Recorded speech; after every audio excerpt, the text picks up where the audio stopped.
Ladies and gentlemen, welcome to another episode of World Discussion with Agent Smith. Today is February the 19th, 2023, and we are here to talk about the world.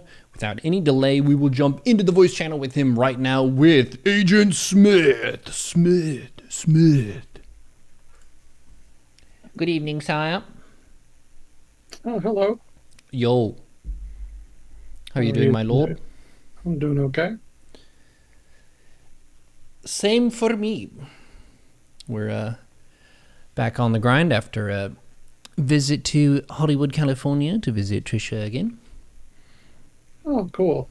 Yeah, it was a good time. We went rollerblading, went to lots of restaurants and fun dates. We saw the first showing of Ant-Man, the new movie, and yeah. Any good? It's pretty good. It wasn't like, I would say, highbrow film. It's usually that kind of like cool superheroes punching stuff kind of a thing. But if you've seen, there's some of the TV shows, I don't want to spoil too much, but it does tie into some of the Marvel TV series that they've made pretty recently. Part of that broader universe they're still building. Yeah, well, with Avengers Endgame, they had Thanos be the big bad guy, and he was getting a bunch of powerful stuff so that he could basically wipe out half of the universe's population at once, just because he believed that we needed more space to like do jumping jacks, or I don't even know. And that was a big lead up where a bunch of different characters' movies all kind of contributed to that plot, and then they beat him, and then it was kind of like the aftermath of, okay, now we don't have a super crazy powerful villain, so a lot of the characters are fighting smaller level problems in their own movies, but it's kind of leading toward who will potentially be the next big villain. Yeah. Well, I guess we'll see where that goes. Yeah. How long have they been doing that? That's been like, what, 20 years now that they've been making those movies?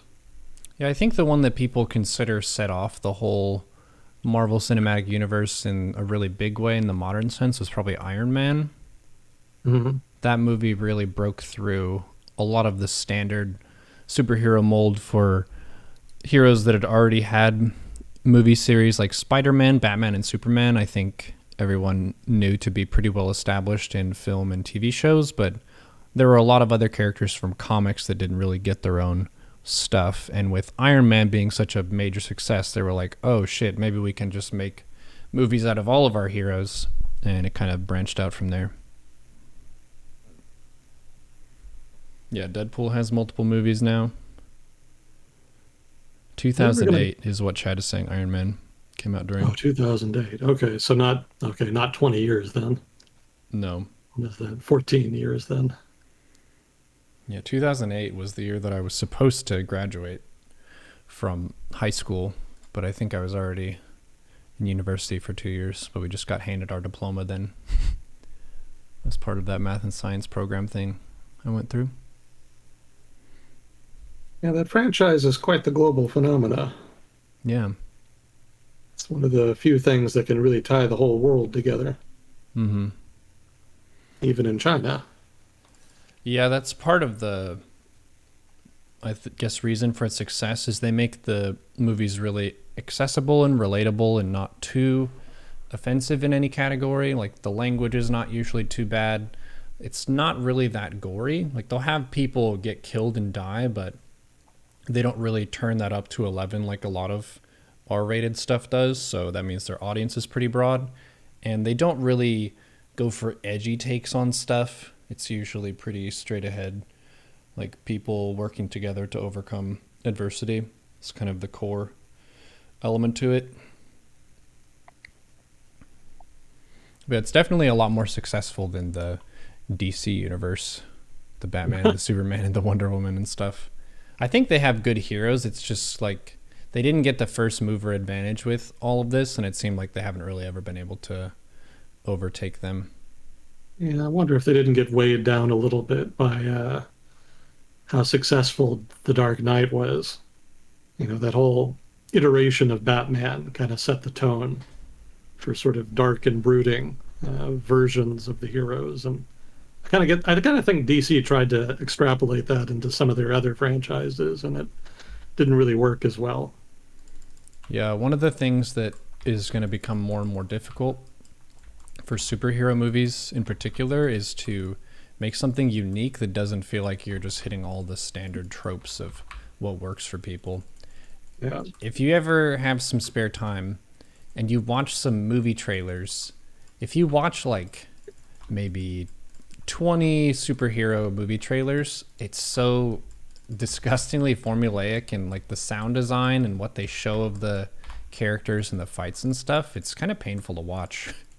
And it's like, man, we're fairly predictable in how our buttons are pushed, and a lot of that goes back to the intro to Inception and that like very iconic brong sound that they said between every two lines. And then now they do that for like all movie trailers, so they pretty much created the new meta for that. But it That can was a get a good little movie. bit exhausting. Inception was a good movie. Yeah, your point is well taken, though. Yeah, there definitely is a degree of repetitious nature to Mm. current cinema, but it makes money. It works Yeah. for better or worse. So, I don't begrudge them kind of leaning on what works. Mm-hmm. Yeah, I guess part of the reason the cinematic universe is so successful is because they do kind of try to, the freshness that they add to it is the linkage between the different movies. There's kind of cross references and they have the stingers at the end. There's kind of a sense of a broader universe. Mm-hmm. So that kind of adds an extra element that kind of allows the biggest fans to get something extra out of the movies Mm-hmm. that they might not necessarily be as interested in. Mm-hmm. So it's a decent business model. I give them credit for that much. Yeah, for sure. Someone in the chat was pointing out how, with all those characters in that universe, is there not any sex at all? Yeah, it's another just business choice where there is a demand for that kind of content, but that does narrow your demographic of who can watch it. Because the Marvel movies, as they are, there's nothing that's turning people away. Like, they try to keep it really relatable. If you want to give an actor example, I would say The Rock is someone like that, where he doesn't really have anything about his character or persona or how he conducts himself that's going to turn people away. Hmm. He also doesn't really like make crazy takes about stuff either, which some people like that. They like when an actor has some edge to them. But yeah, Marvel likes to play it very safe, you could say. Yeah, it's a firm that's very focused on marketability. Mm, That's served them pretty well, given how large the market is that they're targeting. yeah. And whenever you have lots of different characters, you pretty much have a character for everybody. Do you have any superheroes that you like? Well, I'm kind of the age when the animated X-Men series was a big deal. Oh, nice, nice. Yeah, so I was pretty into that when I was a kid. Unfortunately, Fox got the rights to those, Mm-hmm. so there's no X-Men as part of the expanded sort of Marvel Cinematic Universe, at least as of yet. Mm-hmm. Yeah, maybe that'll change someday, but for now, I don't think they're in the plans. Yeah, it's kind of funny how things worked out because it used to be that the X-Men were actually the headline franchise for Marvel back when they were still mostly making money off of their comic books. Mm-hmm. And the Avengers was kind of a B-list title. Mm-hmm. But just because of the way the movies have shaked out, it's pretty much reversed. So now the Avengers are much more famous and much more well known. Then the X-Men. Yeah, they're bringing that cartoon back apparently, which kind of surprised me. Really? I didn't know about that. Yeah, it's I think it's not even a reboot. I think they were saying it was actually just going to be like a sequel. They're going to kind of pick up where they left off. That's cool. I guess that's easier to do when you're dealing with an animated series. Yeah. Yeah, they're not going to do that with Firefly. Nope. Unfortunately not. But yeah, we'll see where they go with it. Fingers crossed, I guess.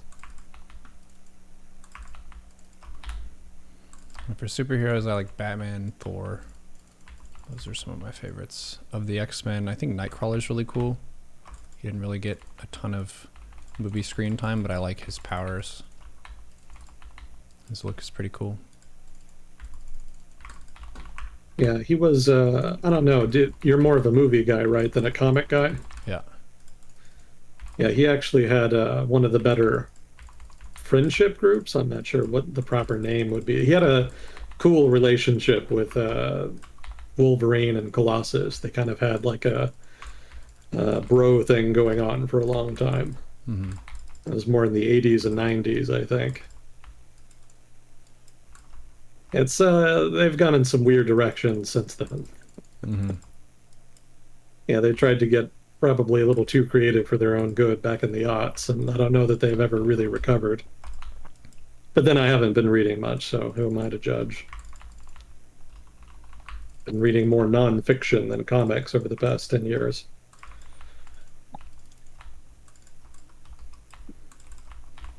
Well, was there any exciting business in the world that you wanted to get to today? Chat asked for a follow-up to the balloon situation. I don't know if there was anything else in that. Maybe they missed that episode. I think we did cover it last Yeah, we time. talked about it last time. Well, there were a few new things that came out, so I could kind of look at that.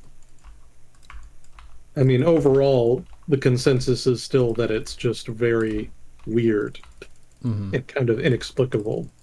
So that aspect has not changed.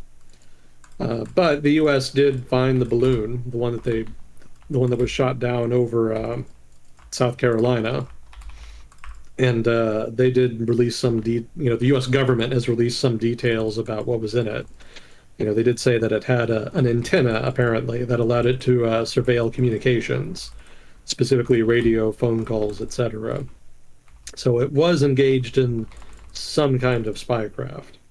And I guess that would be more feasible with a balloon than a satellite. A satellite is more about gathering images, right? Take, photographs and whatnot.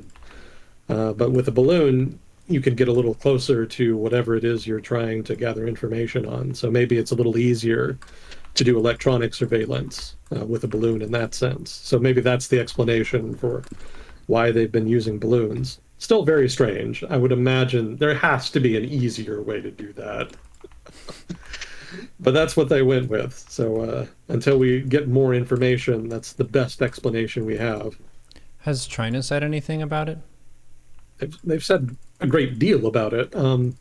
They've said that the U.S. was hyperventilating and overreacting by shooting it down. They demanded that the U.S. government return the balloon to them since it was their property. They've accused the United States of flying balloons over Chinese territory. I think they said 10 over the past year or something like that. I don't remember exactly the details, but yeah, they've been very vocal, suffice to say. But I don't think they've been saying much of substance, if that's what you mean. So nothing new there. Hey, you just threw some weird, crazy spy shit into our yard. He smashed it. Hey, why'd you smash that? That was mine. You should have given it back. What the hell? That's really silly. Yeah, diplomacy right now is kind of stupid. Yeah. It's 2020's energy, let's say. Yeah. There was a Let's question of thoughts on the Leopard 2 tanks training versus the Abrams/Bradley tanks training regimen. I haven't read anything about the training regimen. I hadn't even known that they'd already started it, so that's news to me. Oh. Yeah, I've heard critiques about the logistics involved with supplying Abrams and keeping them running and how difficult that is compared to the Leopard, but I hadn't heard anything about training regimes. Hmm. That's a new one on me. I wouldn't think it would be all that different. Mm-hmm. Even if the maintenance is harder, actually just teaching them to do it wouldn't necessarily be harder for one than the other, I would assume. Mm-hmm.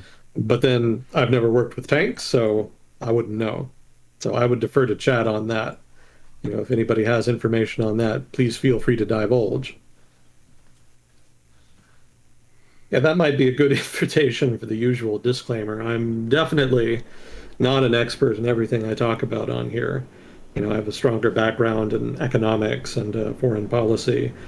So if I ever say anything, stupid, wrong, or biased, please let me know. If I'm wrong, I want to know more than anybody. So participation in chat is encouraged in that regard.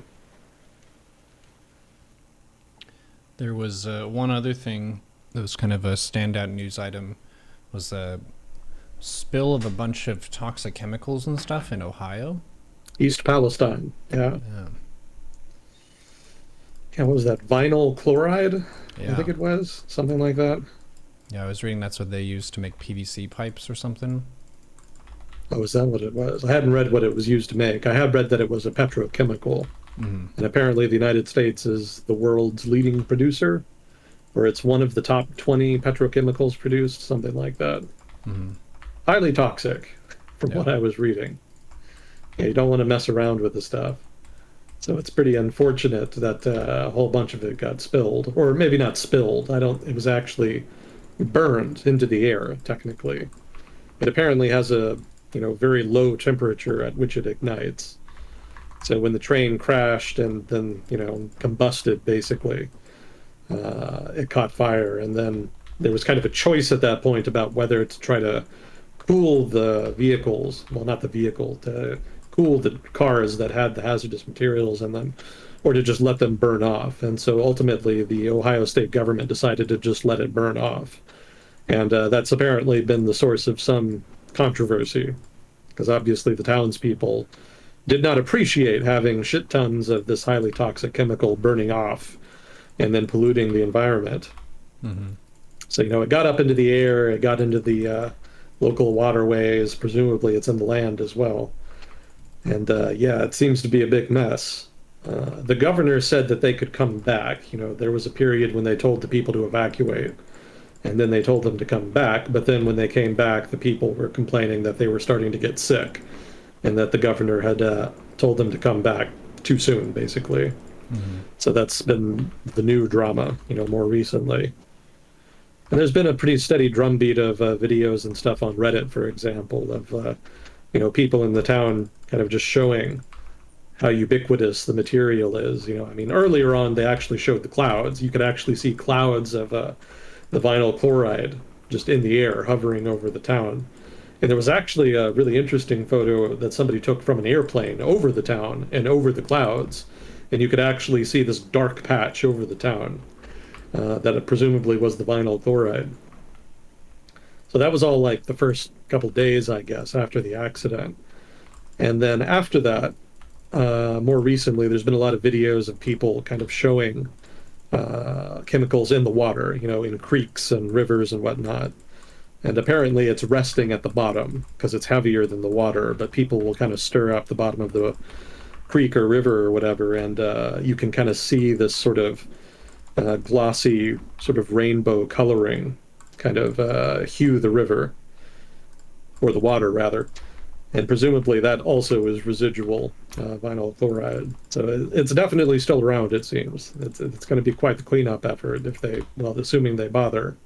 Mm-hmm. Yeah, but I don't know that it's going to end up being all that big a deal in the long run.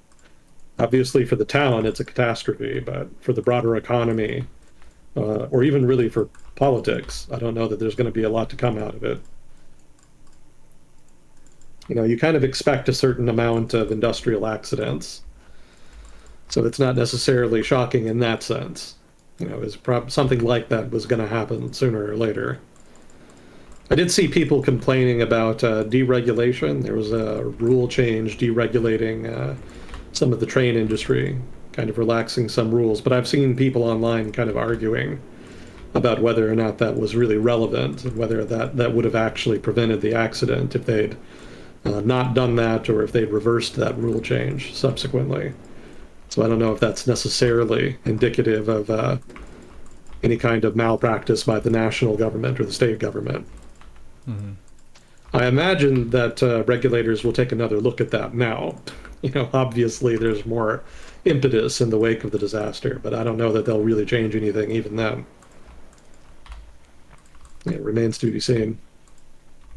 No, well, in any case, it's going to be more ammo for environmentalists to kind of Oh try to yeah. push for different kinds of protections for regions, and also just better protocol for a situation like this.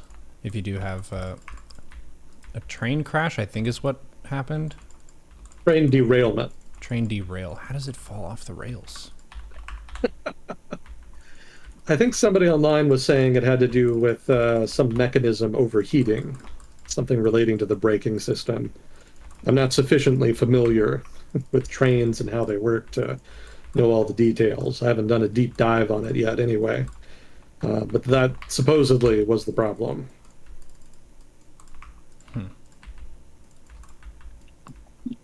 And then the decision to burn the stuff, I guess, was just because it wasn't salvageable, and that's the fastest way of getting rid of it. I guess they didn't really get rid of it. Well, I mean, they didn't want it to explode, and they didn't, I guess, think that it was really viable to cool it, although Mm-hmm. some people have disputed that. Yeah, it was probably just done for expediency. Mm-hmm. It was just the fastest, easiest way to do it.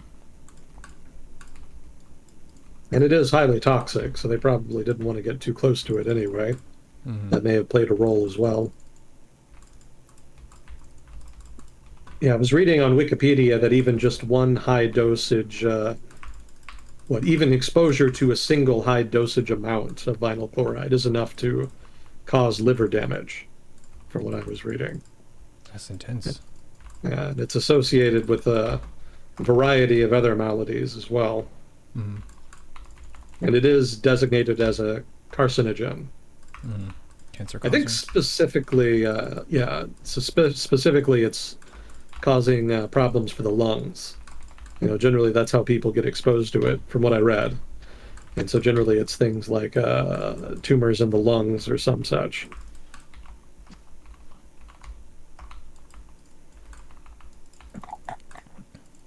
Is that even if they drink it? Probably not if they drink it. I think specifically that's the more common correlation, just because exposure generally is through the airborne variant. Mm-hmm. But I imagine, if there's like another form of exposure, then it would probably have some kind of carcinogenic effect on other parts of the body. That would make sense. Yeah. So pretty dangerous stuff. Probably going to be a pretty rough period for East Palestine going forward.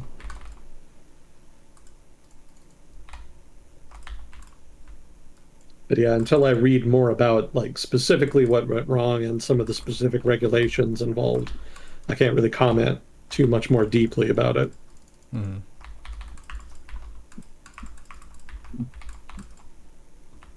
It apparently is getting covered in China, which I guess isn't a surprise. Catastrophes in the United States are generally fodder for Chinese media. It's a good thing you don't live over there in the U.S. Yeah. Yeah, I was talking to a friend over there recently, and I was kind of surprised that they knew about it. They brought it up themselves and they were asking about it. Mind you, normally stuff that happens in the United States doesn't get a lot of attention over there. Generally they're more focused on events in China or in the region around China. So it's kind of notable when they do kind of pick up on something happening in the US.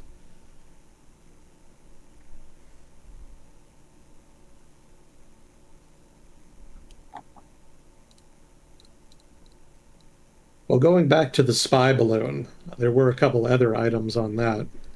Uh, so when the balloon was shot down over South Carolina, apparently the U.S. Defense Secretary, Floyd Austin, tried to call his Chinese counterpart via a special crisis line that they had set up, for contingencies precisely like this.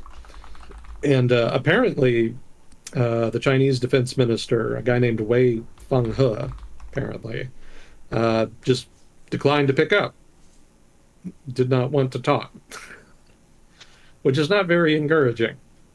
Because when it comes to great power competition, it really behooves both powers to have hotlines like that they can use during crises and emergencies in order to very quickly clear up any potential misunderstandings that have the potential to escalate out of control.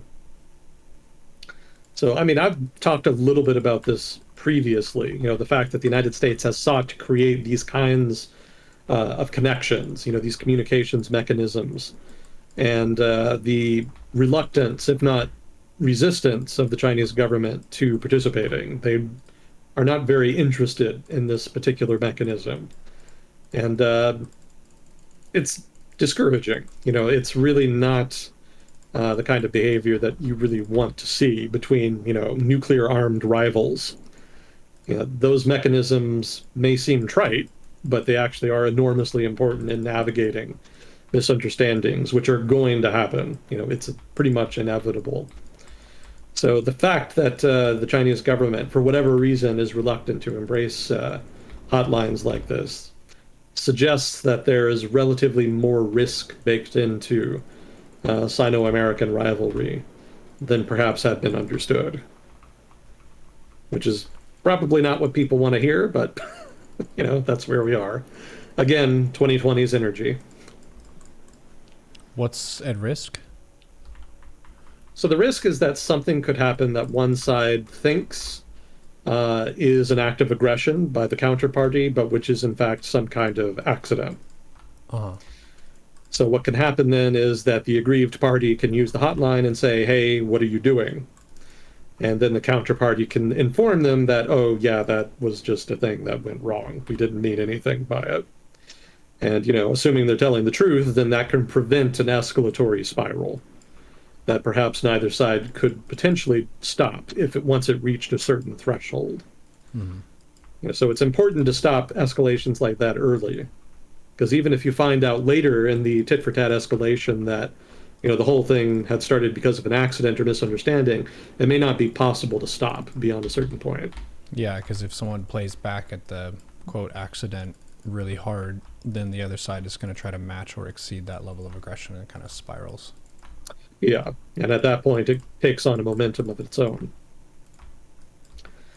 So for that reason, use the hotlines. You just have them available.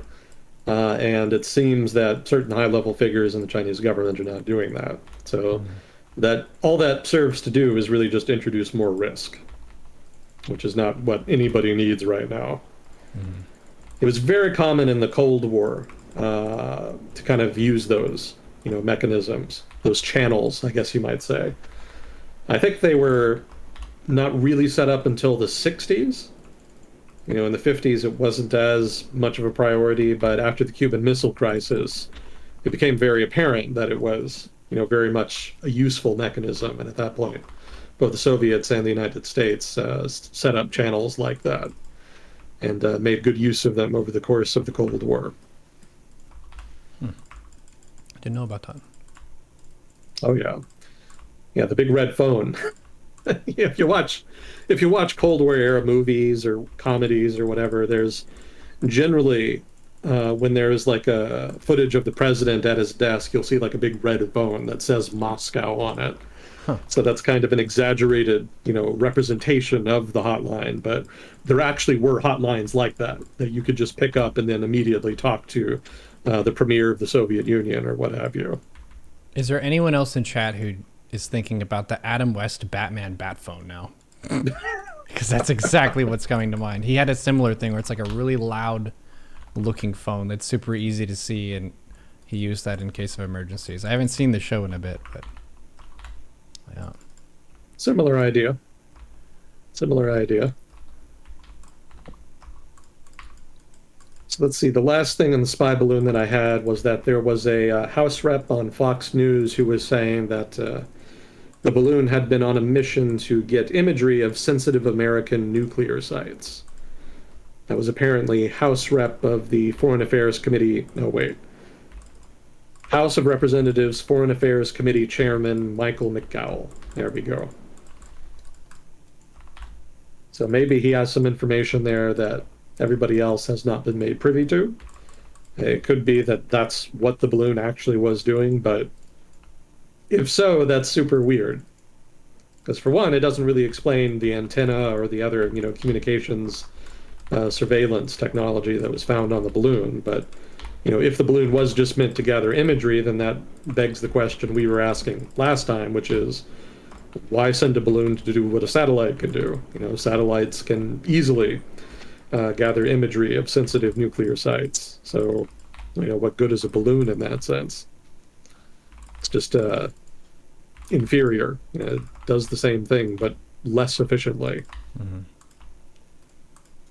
I did read another account that suggested that the original target of the balloon was actually supposed to be U.S. Military sites in Hawaii, but that it was blown off course. So in that sense, maybe Beijing was telling the truth that it was knocked off course. Still not telling the truth about it being meteorological in nature, but maybe getting blown off course actually was fairly accurate. Can't prove it one way or the other, but Where was that it shot information. down? South Carolina, but originally it had been launched in, I think, southern China and then floated east towards Hawaii and then supposedly north towards Alaska. And from there, it went down southeast through northwestern Canada, Montana, and then across the U.S. to South Carolina, where it was eventually shot down. Hawaii's pretty fucking far from South Carolina. Very much so. Anyone with the power of maps will know this. Yeah. Well, the trouble with balloons is that they don't really go where you want them to. They tend to kind of go where the wind takes them. Mm. Yeah, again, not a very efficient reconnaissance mechanism, but one Beijing apparently thought was worth using for whatever reason. Now, there was some updates on some of the other objects, quote unquote, that were shot down over the northwestern part of the US and Canada. There were about 3 incidents in question, and the government was very cagey for a long time about what exactly they were. I think, to be fair, they didn't really know exactly what they shot down. But having detected these objects of whatever kind, they did shoot them down. And there was an immense amount of speculation about just what exactly they were. I'd kind of been assuming they were some kind of drone that maybe China was using in retaliation for shooting down the spy balloon. That didn't really make a lot of sense, but nothing else makes sense that's been happening. So, it's kind of a choose your own adventure at this point. But some of the more recent information suggests that actually they may have just been hobbyist balloons. So apparently there's these hobbyist balloons that are called Picot balloons or Picot balloons, something like that. And people just kind of float them and gather information and take pictures and, do whatever. It's just, they're fairly small. But apparently some of the radar systems, in the relevant area had been adjusted following the incident with the spy balloon. And they were picking up more, objects of one sort or another than they had been before, and the government wanted to play it safe, and so presumably, used a sidewinder or something to shoot down what was apparently a privately owned balloon being used for some kind of research or hobbyist activity of whatever kind.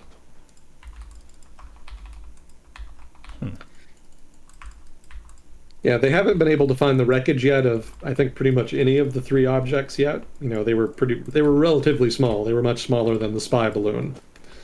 And they also shot them down over some remote areas, the Yukon Territory, very remote. And I think one of them was over Lake Michigan, or maybe it was Lake Superior. I don't remember exactly.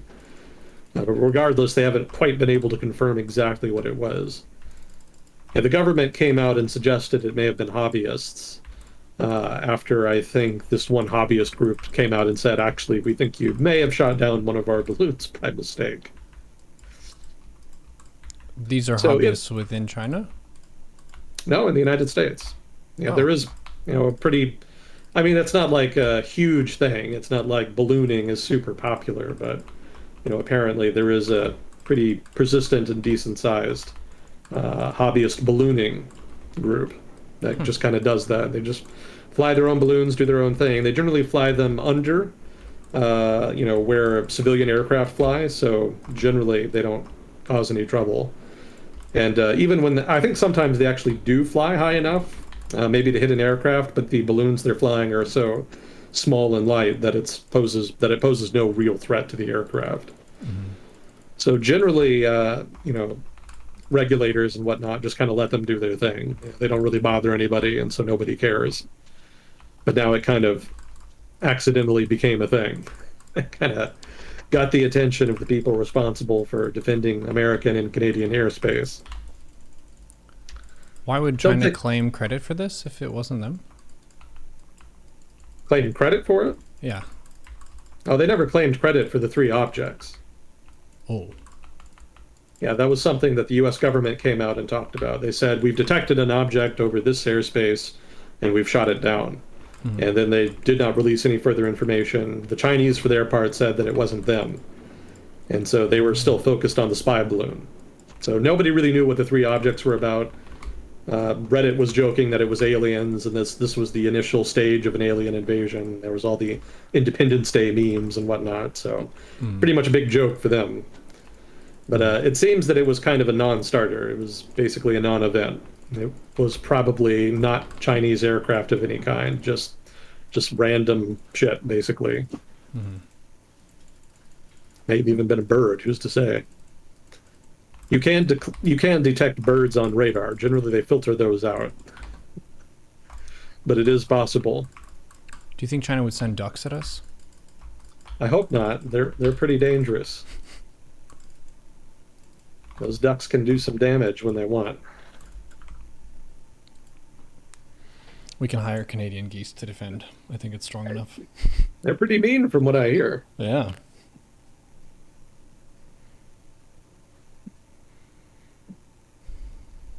So that's all the updates I had on the balloon drama.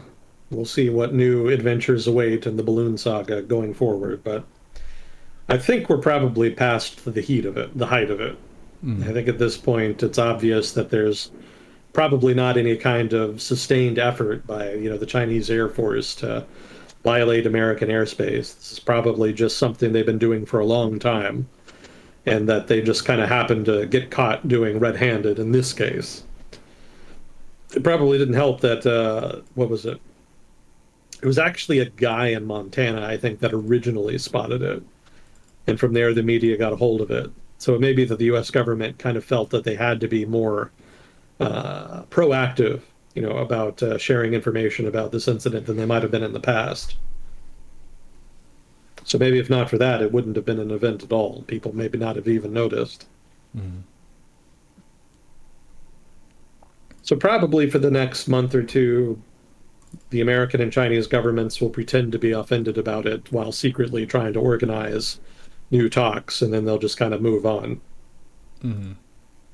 I talked with my parents about it a little bit, and one of the elements that's pretty much always in play is if you have a rival country, a lot of times the leaders of that country will do stuff just to fire up their base and make themselves look strong. I think you call that wolf warrior diplomacy, where they Yeah. they just try to be really aggressive and like talk a big game, but they don't really like have grand designs to conquer the world as far as we can tell. It's more so just you want to look strong for your base.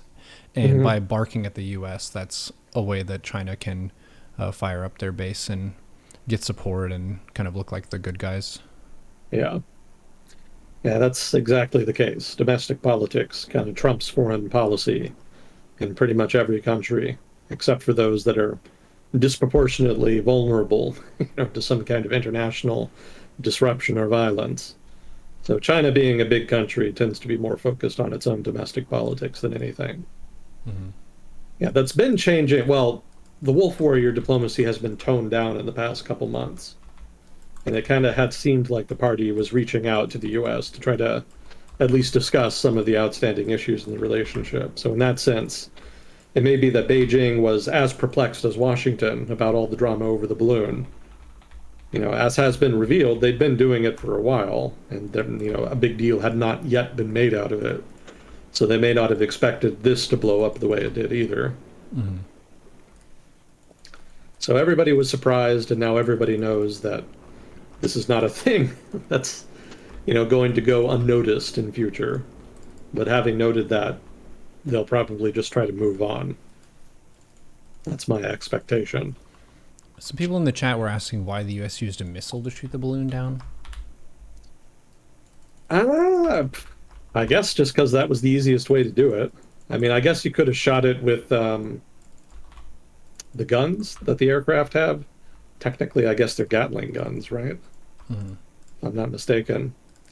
But I guess that may not have been very efficient. That may not have. I mean, it's not the case that it's a balloon like a balloon you would use at a party, where you can just pop it and it explodes, right? You probably, even if you shoot it with bullets, for example, that's probably just going to cause air to leak out, and then maybe it slowly descends over time. So I'm guessing they wanted to shoot it down properly, just get it down immediately. Mm-hmm. And supposedly they had been refraining from shooting it down because they were afraid that the debris would land on people. Mm-hmm. Is it debris or debris? Debris. Debris, thank you. So they were afraid that it might land on some people and do some damage, and so they waited for it to be over the ocean, Mm-hmm. specifically the waters off South Carolina.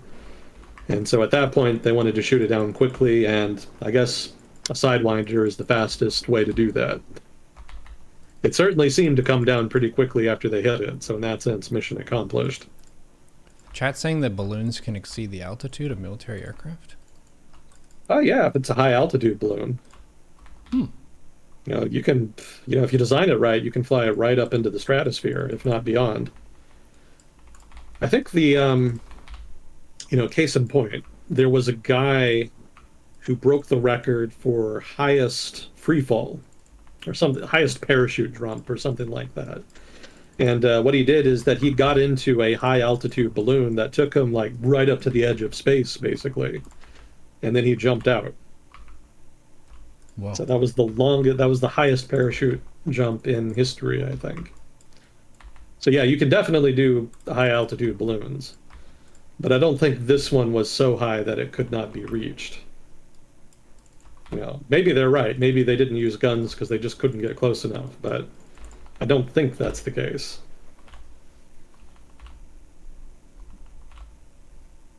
I'm open to correction on that count.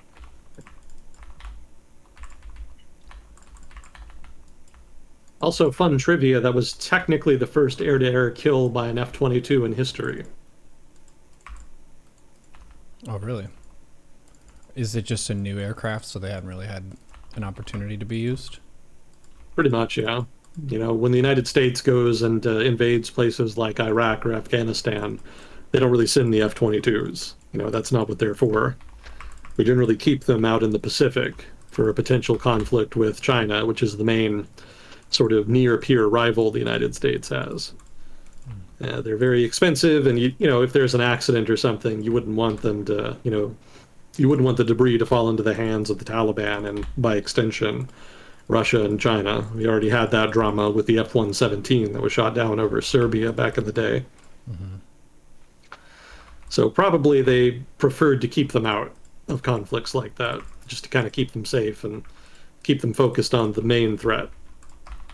You don't need F-22s to fight the Taliban. That's more A-10 type duty. Mm-hmm. But yeah, you're right. They just hadn't really been using them, so there had not really been an opportunity to get an air-to-air kill. Not to say there have not been any air-to-air kills, but F-22s were not used. I think mostly it's been F-15s and stuff like that. Mm-hmm.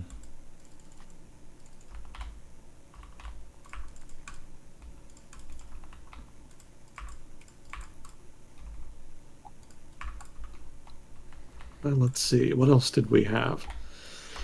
Chat was was there saying any? that it's been about a year since the Ukraine war started. Yep. Yeah, February 2022. Specifically like February 20 something. So yeah, we're coming up on the first anniversary here. Yeah, I did have some Ukraine updates. I actually forgot to do them last time. So we've got a couple weeks worth backed up here. Nice. And we can do that if you want. Sure. Let's see. Well, as far as the fighting, it's pretty much exactly as it has been for months now. The Russians are still pushing in Donbass, specifically in and around Bakhmut.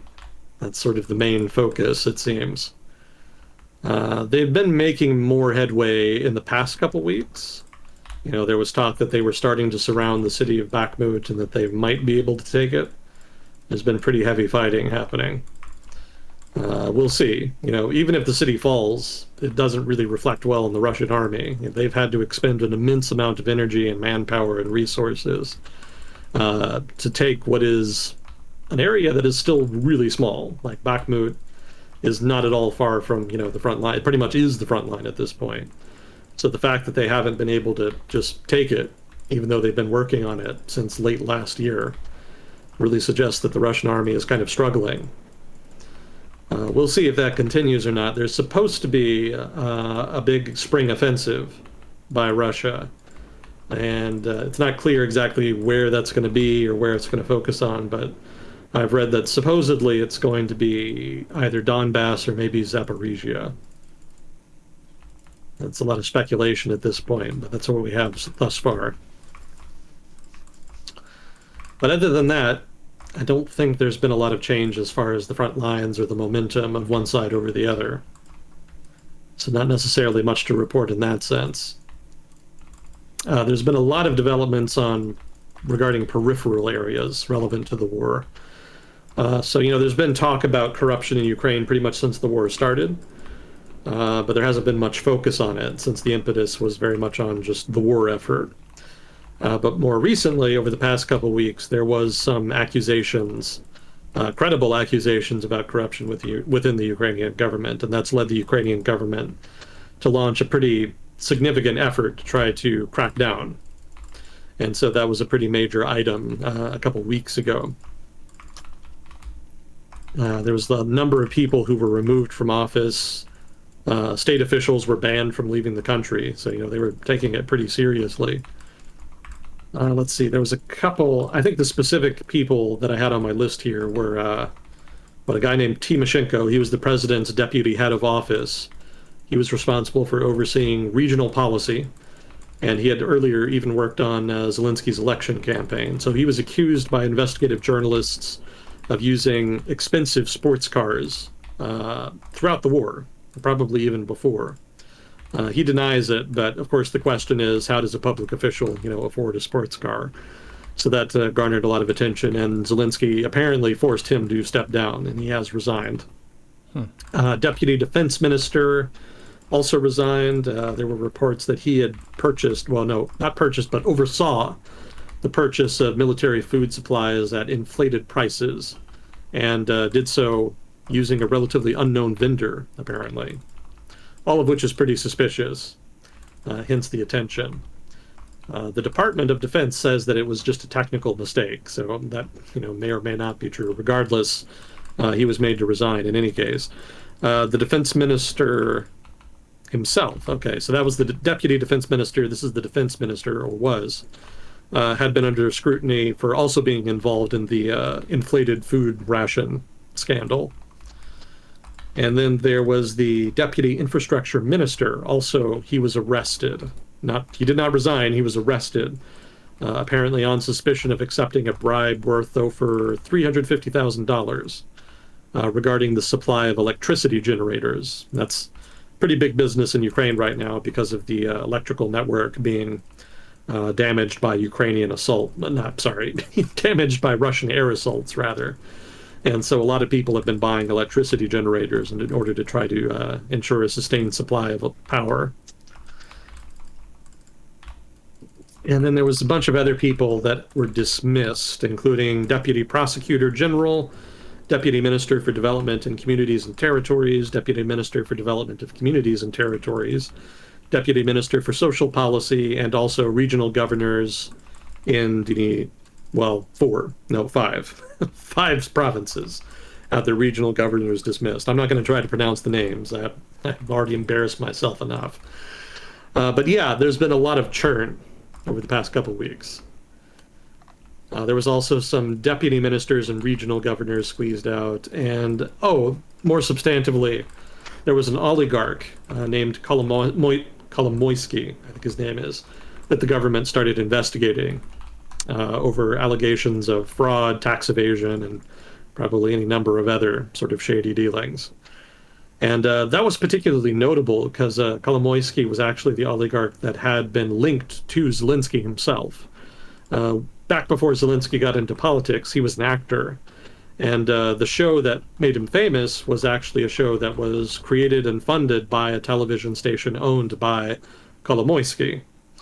And when Zelensky was running for office for the first time, there was supposedly a relationship between Zelensky and Kolomoisky. So Kolomoisky was apparently was a backer of Zelensky to some degree. So it's notable now that the government is investigating him because that suggests that Kolomoisky does not have as much influence over Zelensky as people had presumed. Or maybe if he did have influence, that this is Zelensky basically declaring his independence and sort of carving out his own space in Ukrainian politics independent of what had been his previous backers. So it's unclear entirely just how much these moves are really going to address the underlying issue of corruption in Ukrainian politics. Ukraine was noted for being, a very corrupt country even before the war, well before the war.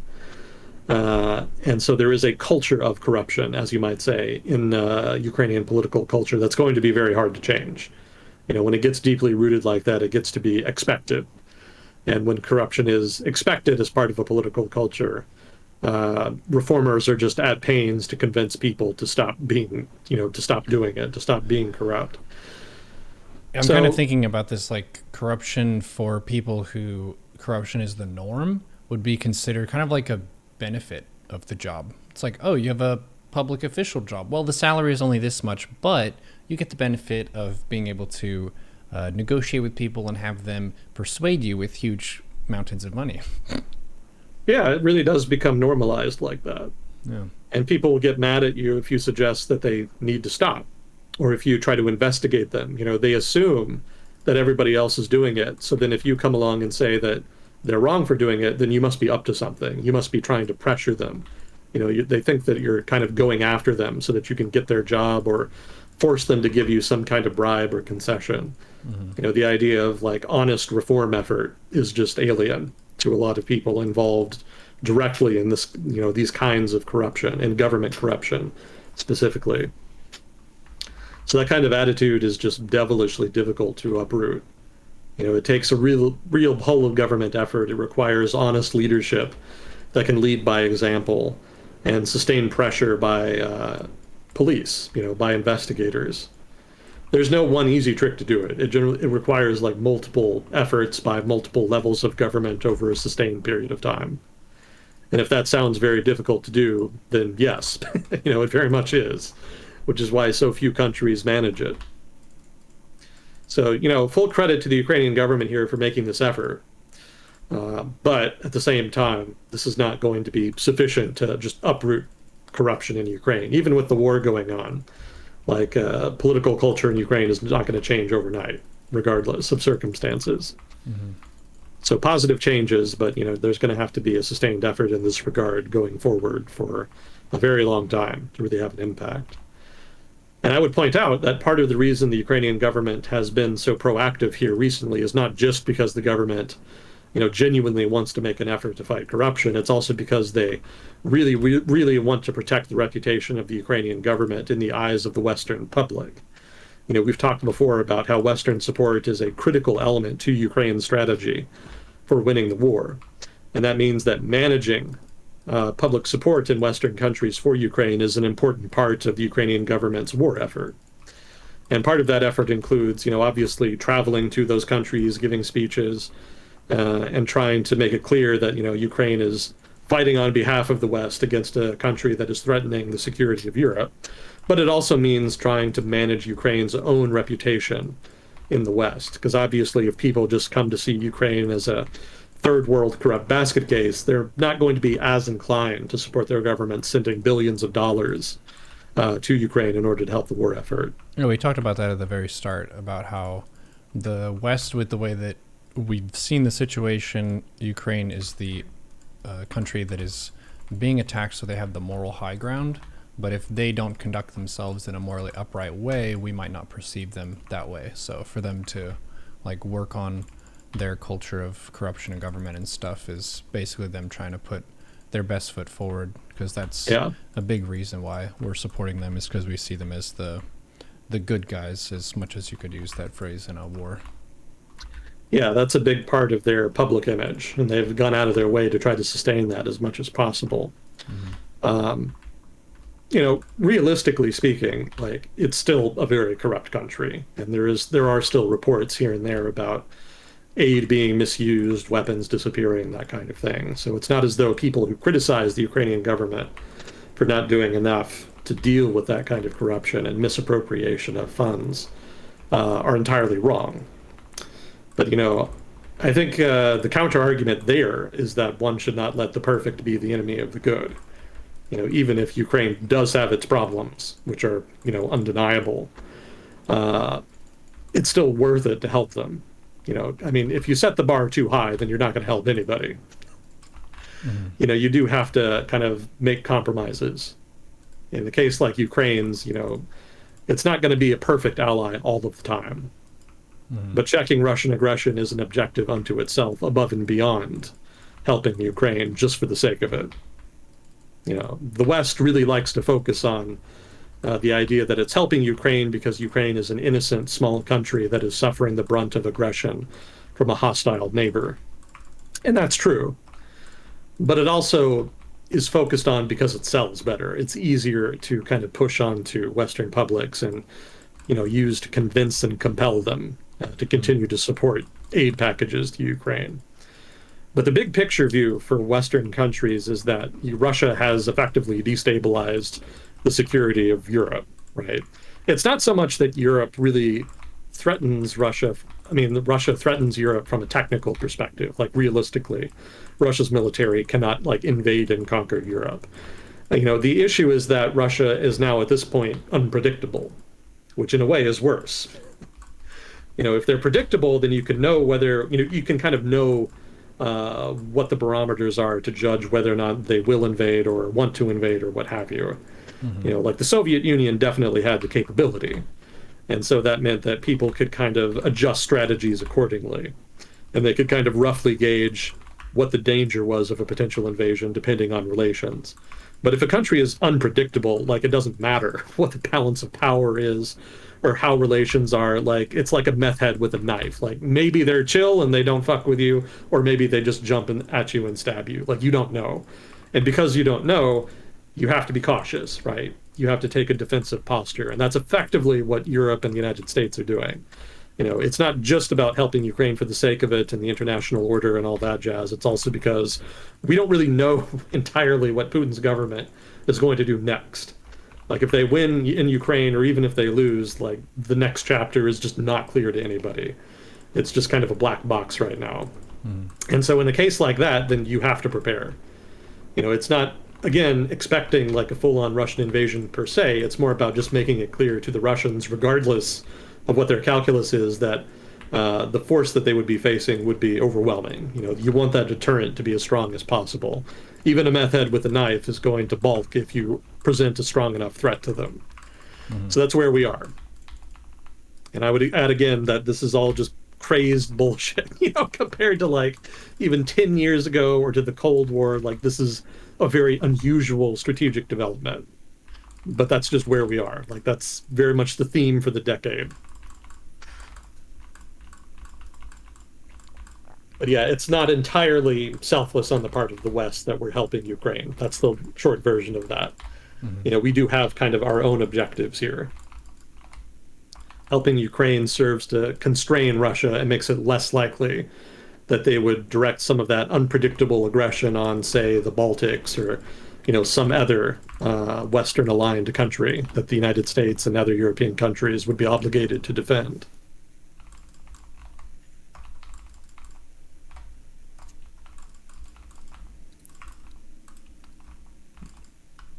Well, let's see, what else do we have here? Lukashenko.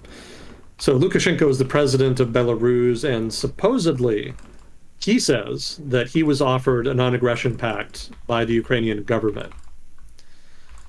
supposedly. Well, no, okay, let me rephrase that. He was offered a non-aggression pact with Ukraine, but he did not specify who made the offer. It's not clear if it was the Ukrainian government or maybe some other foreign government. So obviously he did not take up that offer. And, it's not even entirely clear he's telling the truth. Maybe he's lying, who's to say? But it wouldn't surprise me. I mean, Ukraine obviously does not want Belarus to host Russian forces or allow Russian forces to invade Ukraine from Belarusian territory. And certainly Kiev doesn't want the Belarusian military itself participating in the invasion. So a non-aggression pact would certainly serve Ukraine's interests. It wouldn't surprise me if it was Kiev, but hypothetically it could have been some other power involved, who's to say? But I did think it was worth mentioning because it does illustrate that there is probably diplomacy happening behind the scenes here, either on the part of diplomats working for various governments or on the behalf or by intelligence agencies like, say, the CIA or MI5 or what have you. They may well be trying to contact various actors, both outside Russia and probably also inside Russia, in order to try to cultivate relationships that could be used in order to steer the course of the war in a more favorable direction. So we may see weird shit like that again. This particular case, not that substantive. Lukashenko basically just probably talking shit again. That's kind of one of his favorite pastimes, so no surprise. But, don't be too surprised if there's weird announcements like this in the future.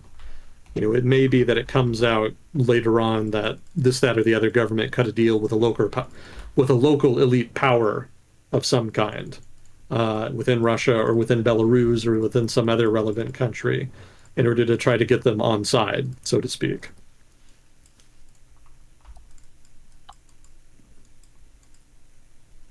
Let's see. Russian objectives have not changed. That's no real surprise, but basically Russian strategy from the start has been to try to subjugate the Ukrainian government to the Russian government's will, and to try to formalize and institutionalize that to some degree.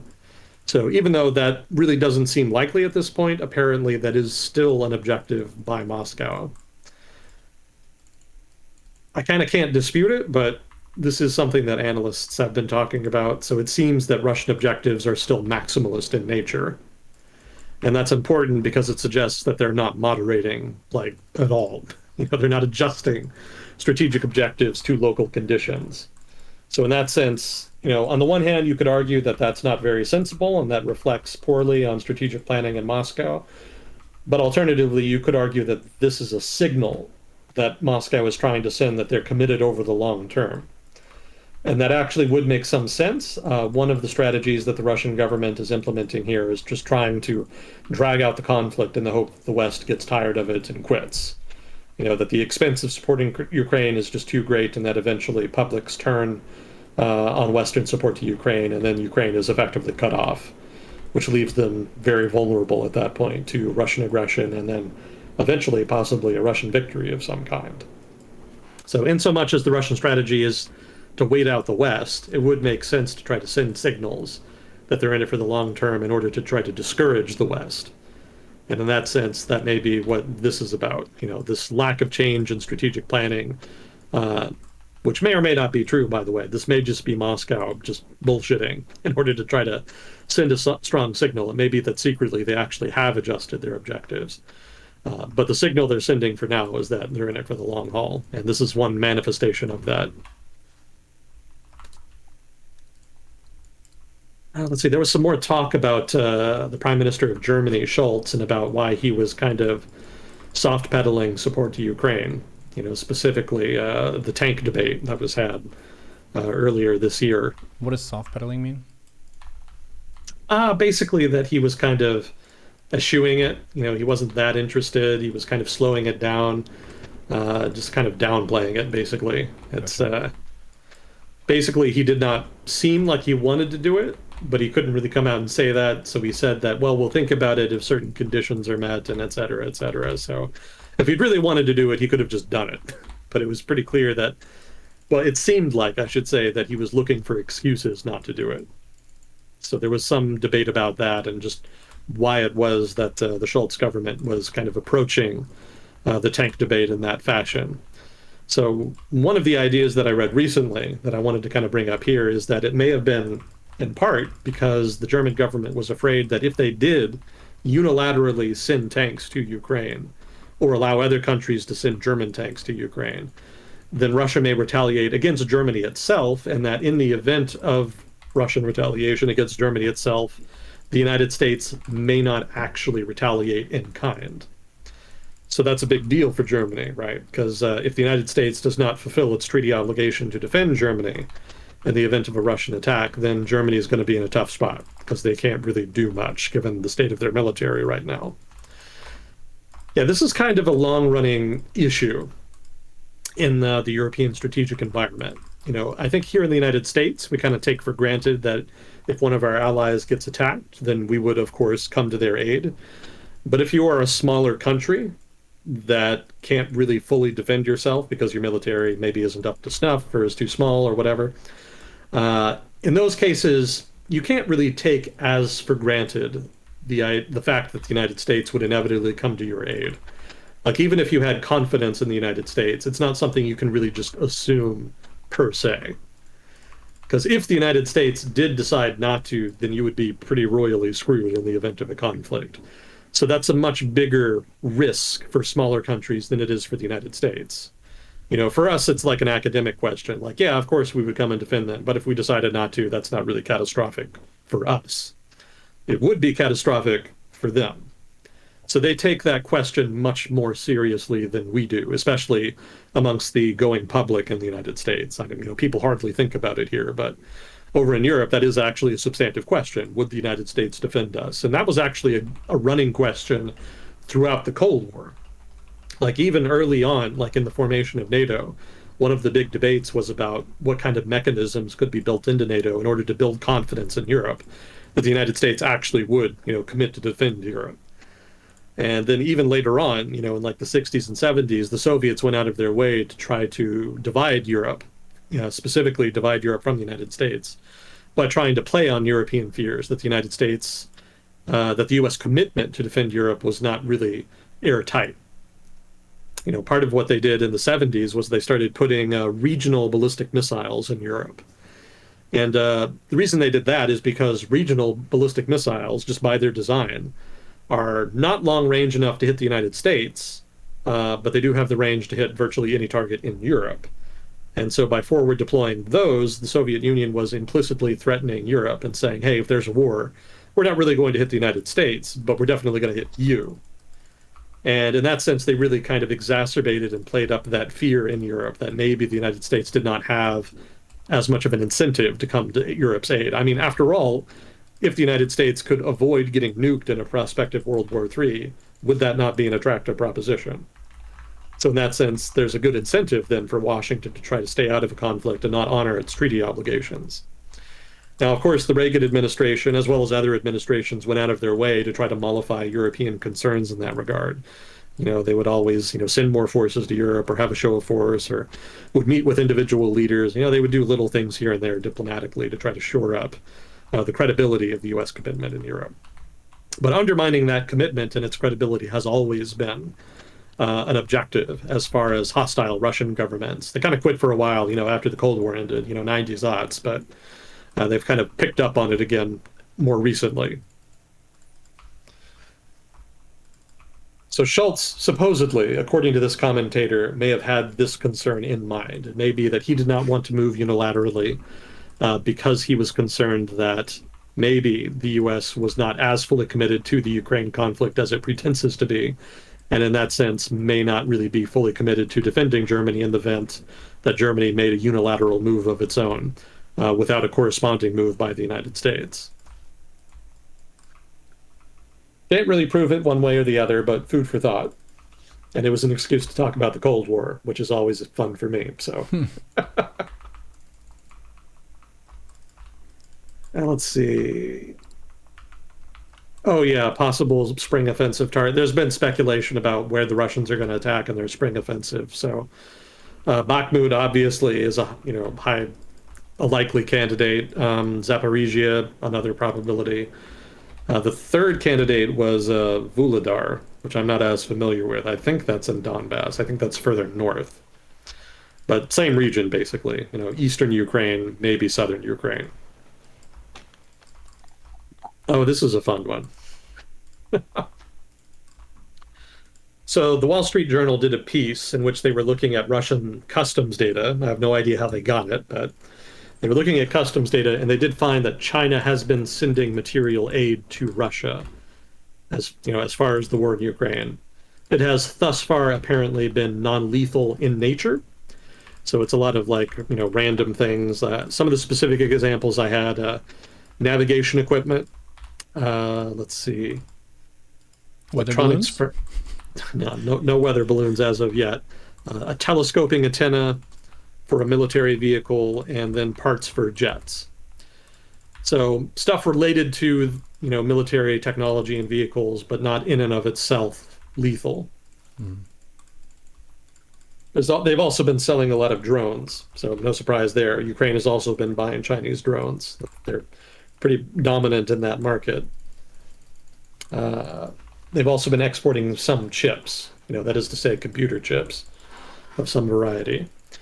So they have been sending stuff. There is some material aid happening, but it's not really clear just how extensive it is as of yet. And it's not clear whether or not they'll ramp it up yet. Yeah, in general, Chinese firms and also the Chinese government have been pretty reluctant to send a lot of material aid to Russia because they're concerned about potential sanctions. Not necessarily just on the firms in question. I mean, obviously, if you're a Chinese defense firm, uh, you're not really all that worried about sanctions. you know, Maybe you lose some export markets, but you've got the full backing of the Chinese government, so they'll probably be able to float you one way or the other. The bigger problem for the Chinese government and for the Chinese economy is that the U.S. response would probably be asymmetrical. We would not necessarily just sanction the defense firms in question, sending the equipment and the technology in question. They would probably target other areas of the Chinese economy, areas that the Chinese government would be more sensitive to, and that would be more disruptive to the performance of the overall Chinese economy. I would point out that in general, the U.S. trade war targeting China, such as it was, that's kind of debatable, but the tariffs and a lot of the sanctions and also the more recent export restrictions, well, I should say export controls that have been imposed on the more advanced components in the semiconductor trade. A lot of this stuff has not really impacted the broader Chinese economy all that much. For the most part, the broader economy continues to kind of clip along. In fact, I remember reading, a month ago or so, that Sino-American trade has actually broken new records recently. So even with all of the barriers to trade in place, like trade between the United States and China is still actually increasing and fairly significantly at that. What are the main So things that we trade? between the United States and China, Yeah. so the main thing that China imports from the United States is actually semiconductors and semiconductor technology. That makes up like several $100 billion worth of Chinese imports. It's like a big chunk of overall Chinese imports. So that's clearly something that they're sensitive to. They also import food, although they kind of shifted away from that because of the trade war. That was one of the bits of drama that happened. I think South America picked up a lot of that market share. That may have recovered a bit since then. I haven't followed it closely. But historically, the United States was a leading supplier of things like soybeans and those nuts. What were it, pecans or something? They were growing them in California, and it turned into a big thing because they demand took off in China, so then production in California took off and really stressed water resources there. It's apparently a very thirsty nut. I know almonds are. Maybe it was almonds. But yeah, food, semiconductor tech, some vehicles. Boeing and some of the other aeronautics firms had been exporting a lot of passenger planes, but the Chinese government has kind of been trying to wean airliners in China off of those. They've been trying to kind of push them to buy more from Chinese airliners, to buy more Chinese airliners. Yeah, China's been making more headway in terms of developing its own aircraft. They're still not quite, I think, at par yet with like Western producers of passenger planes, but they're not too far off. So the Chinese government, in turn, is kind of trying to shift the market a little more towards Chinese producers in that sense. But aircraft still a pretty big export. United States is a major producer therein. There's a lot of services stuff, financial flows, investment, like foreign direct investment for one, but also more recently portfolio investment. The Chinese opened up their bond market a couple of years ago, and there's been pretty decent amount of Western money flowing into that. It's relatively risky money. I don't think anybody is like putting the safer part of their portfolio in the Chinese bond market yet. But given how large global capital markets are, even just the small risky part of the global portfolio amounts to a lot of money. So that's the money that's been coming into the bond market there. So that's technically, another part of the trade in that sense. Um, there's probably a lot of other services, things like software, legal support, other forms of maintenance and engineering support, things like that.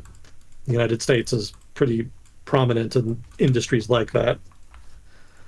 Things like film and entertainment, that's kind of been inhibited a bit over the past couple of years. Like I mentioned before, they'd actually de facto banned Marvel movies for like 4 years up until the past couple months.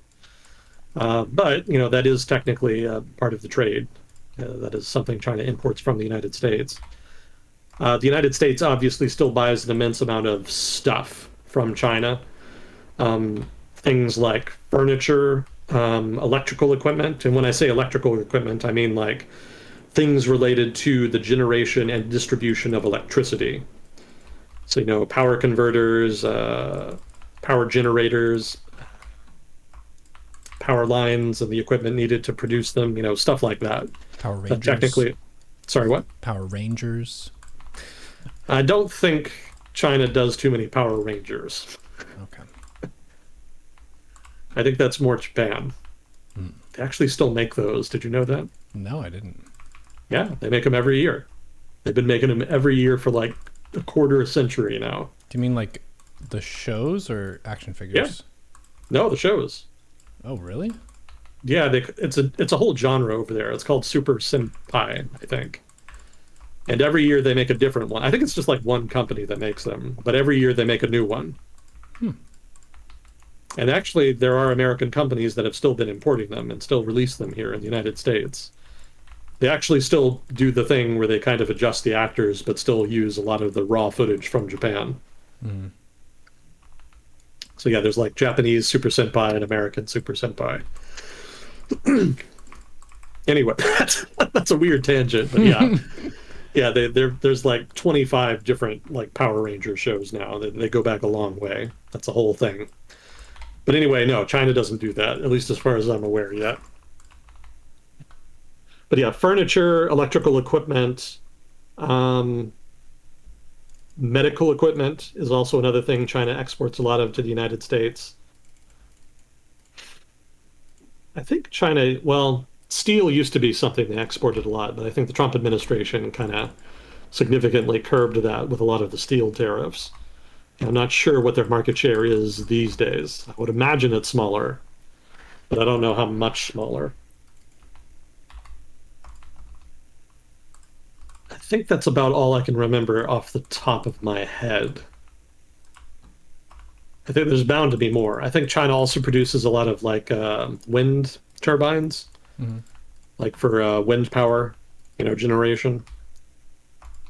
So I think they export a decent number of those, but I don't know if that's a big part of the Sino-American trade.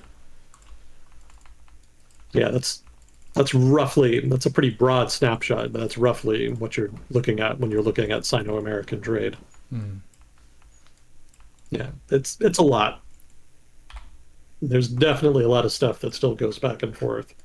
We trade a lot of things for the aggressive posturing on both sides. Yeah, yeah, that's one of the reasons why stories, articles, opinions about the so-called death of globalization are greatly exaggerated, to borrow the Mark Twain phrase. It's very much still a big part of the global economy. Yeah, it's not going away. I think I guess this is kind of still a tangent, but I think more so than a decline in global trade, which we're not really seeing, you're going to see more of a stagnation in global trade. I have seen data on that. I was reading about that just recently. You know, the percentage of global GDP that is represented by global trade has actually been stagnating for like 10 years now. So even as global trade has been, increasing, global economic production has been increasing faster, or at least at the same pace, roughly. So more and more of that trade is more and more global GDP is more in national economies, or well, more accurately, regional economies rather than in global trade. And also just given the robustness of the Sino-American trading relationship and whatnot, it's clear that global trade isn't going anywhere, but it's also not really improving that much. Mm. So the bigger trend seems to be more opportunity cost, in so much as there is going to be more protectionism, more industrial policy, more of a focus on national and regional economies. The decline of international trade is not going to be absolute, it's going to be relative. There's going to be gains that could have been gleaned from more efficient international trade that will be foregone in exchange for more robust and secure domestic economies. And we can kind of debate about whether or not domestic economies will actually be more robust and secure if they do become less intertwined with the global economy. But regardless, that's just the direction things are going.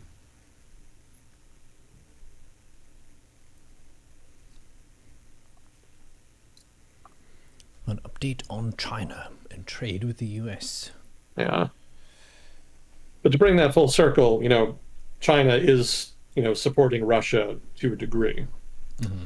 But they probably don't want to escalate that support too much for fear of punishing sanctions from the United States that will target other sensitive areas of China's economy. And we've seen with the export controls on the semiconductor industry that the United States can do that. There are areas that can be targeted. I would go so far as to say the export controls announced at the end of last year are probably the strongest measures the United States government has taken against China yet. Even more so than anything that happened in the Trump administration. The tariffs that were implemented in the Trump administration were disruptive, but ultimately they did not really deter, or how should I say? There's a technical word for it that's going to bug the hell out of me. Well, they didn't impact trade all that much. Basically, Chinese producers ate the price increase. They did not raise prices all that much. They just saw lower profit margins. But they decided to just do that in order to maintain market share. So overall, trade was diversion, I think that is. Trade was not diverted that much as a result. There were more costs imposed, but overall, the trading relationship and its overall structure did not change. So in that sense, the export controls on the semiconductor industry have actually been much more impactful and much more disruptive to the operation of Chinese industry, specifically the semiconductor industry.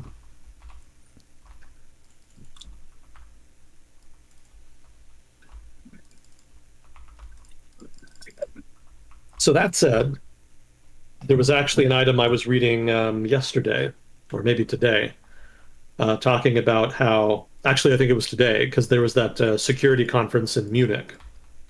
And I think it was Anthony Blinken, Secretary of State for the United States, who talked with his Chinese counterpart at the meeting. And afterwards, Blinken came out and actually said that China was considering, had not decided yet, but was considering sending military support to Russia.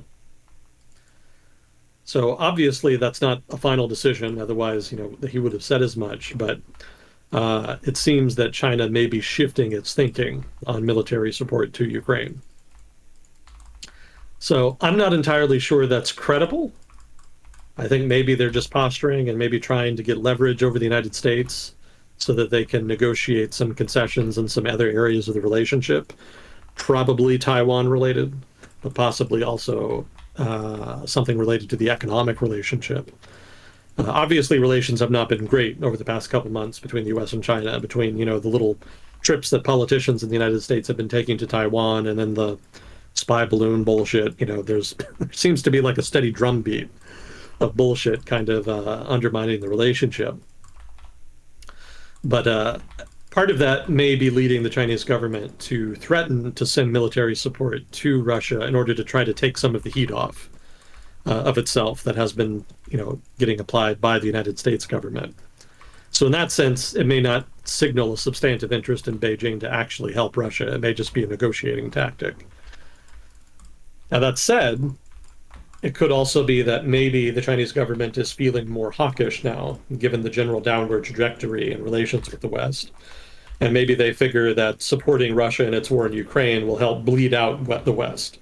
Regardless of whether or not Russia can actually win, prolonging the conflict does lead the West to, say, empty its inventories of modern weapons, spend a lot of money, etc. Basically, a lot of just time and resources that they could save to deal with China. So, in that sense, it may be that China may be shifting its view of the war in Ukraine from one of a conflict happening on the other side of the world that they don't really care that much about, to a useful strategic tool that they can use against their rivals in the West.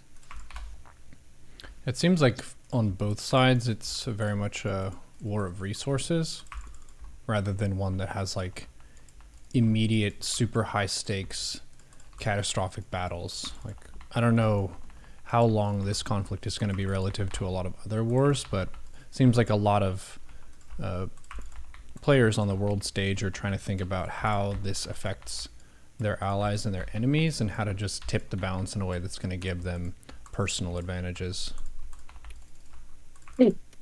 Yeah, yeah, it's very much about who can get the ammo they need, who can get the food supplies they need, who can get the fuel they need, and in greater quantities. So, in that sense, China dipping into the conflict would be a pretty significant marker in the conflict. That would definitely help Russia with its manufacturing problems, and it would certainly give them an advantage in the war effort, or at least a greater one than they've had thus far. But I think the bigger implications would actually be outside Ukraine, because again, if China did do that, then I strongly suspect Washington would retaliate in some other area of the relationship. And so that leaves open the possibility of escalation, which again is not something the world needs right now. Like I was saying before, the risk of escalation between the United States and China is higher because China has been pretty reluctant to avail themselves of some of those informal hotline channels in order to discuss things like this. So just the general lack of discourse and dialogue over global issues like this, as well as just the general trend towards hawkishness in China in recent years, regardless of the relatively dovish stance in the past couple months, that kind of bodes ill well for the future. But all of that remains to be seen. For now, there's just talk that China might do that. And I think Blinken, one account I was reading on Twitter was suggesting that the reason Blinken even brought it up at all was specifically to pressure China not to do that. They were basically saying, hey, we know you're thinking about this, and we just want to make clear that if you do it, it's going to be a mistake. So a little bit of a power play there on the part of Washington and the Secretary of State. We'll see if it means anything.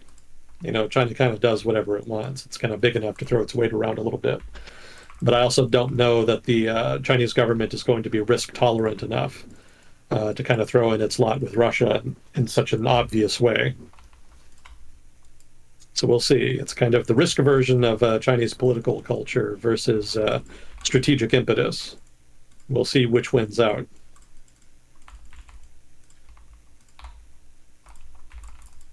Something to look forward to. I'm sure you'll be reading about it in the news if they actually do decide to go with formal military support. That will definitely be a historical event, to put it mildly.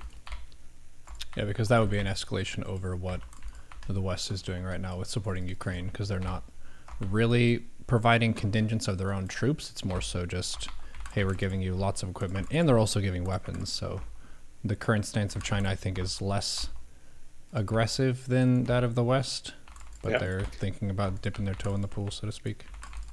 Well, let me elaborate. When I say military support, I don't mean like Chinese troops or direct military involvement. I mean sending lethal equipment, sending aircraft, tanks, ammunition, etc. Oh, so that would bring them up to par. Yeah, Gotcha, effectively. gotcha. So they would basically be doing for Russia what the West is doing for Ukraine in that sense. Mm-hmm. But that would be, again, an escalation of the conflict, certainly an Mm-hmm. escalation of Chinese involvement. And so that could lead, well, would invariably lead to some kind of Western retaliation. And that itself could lead to a tit for tat series of escalations. I don't think it necessarily would. Probably there would be retaliation and then it would probably stop. But that's pure speculation on my part. Like, I don't know entirely how Beijing would react to that. Mm-hmm. So, like I said, if it happens, you'll definitely hear about it. That will be very big news, and there will definitely be big fallout coming out of it.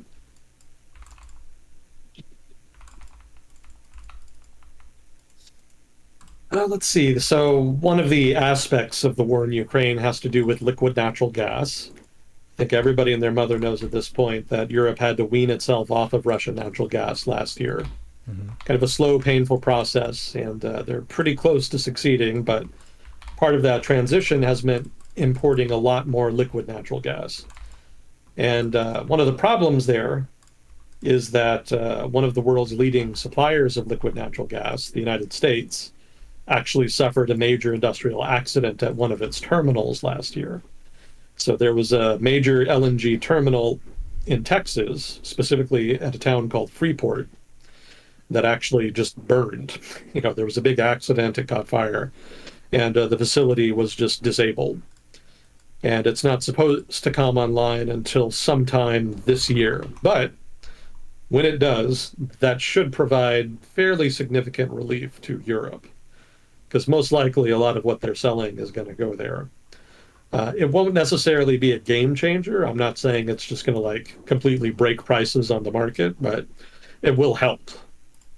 Given how much liquid natural gas the United States has to sell, having a major terminal like that reopen should significantly boost exports, and in turn should put downward pressure on liquid natural gas prices, and by extension should put downward pressure on natural gas prices in Europe generally.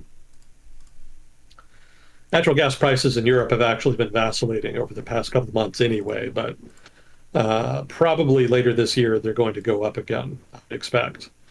Because last year they had the benefit of being able to import more Russian natural gas during the conflict in order to try to top up storage, even if those imports were sort of sporadic on account of Russian interference. But that's probably not going to happen this year.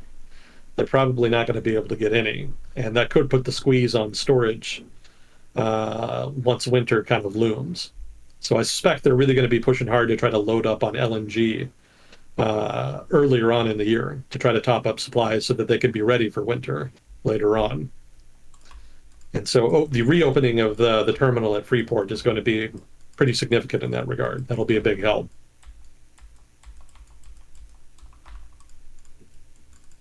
Let's see, I already talked about that.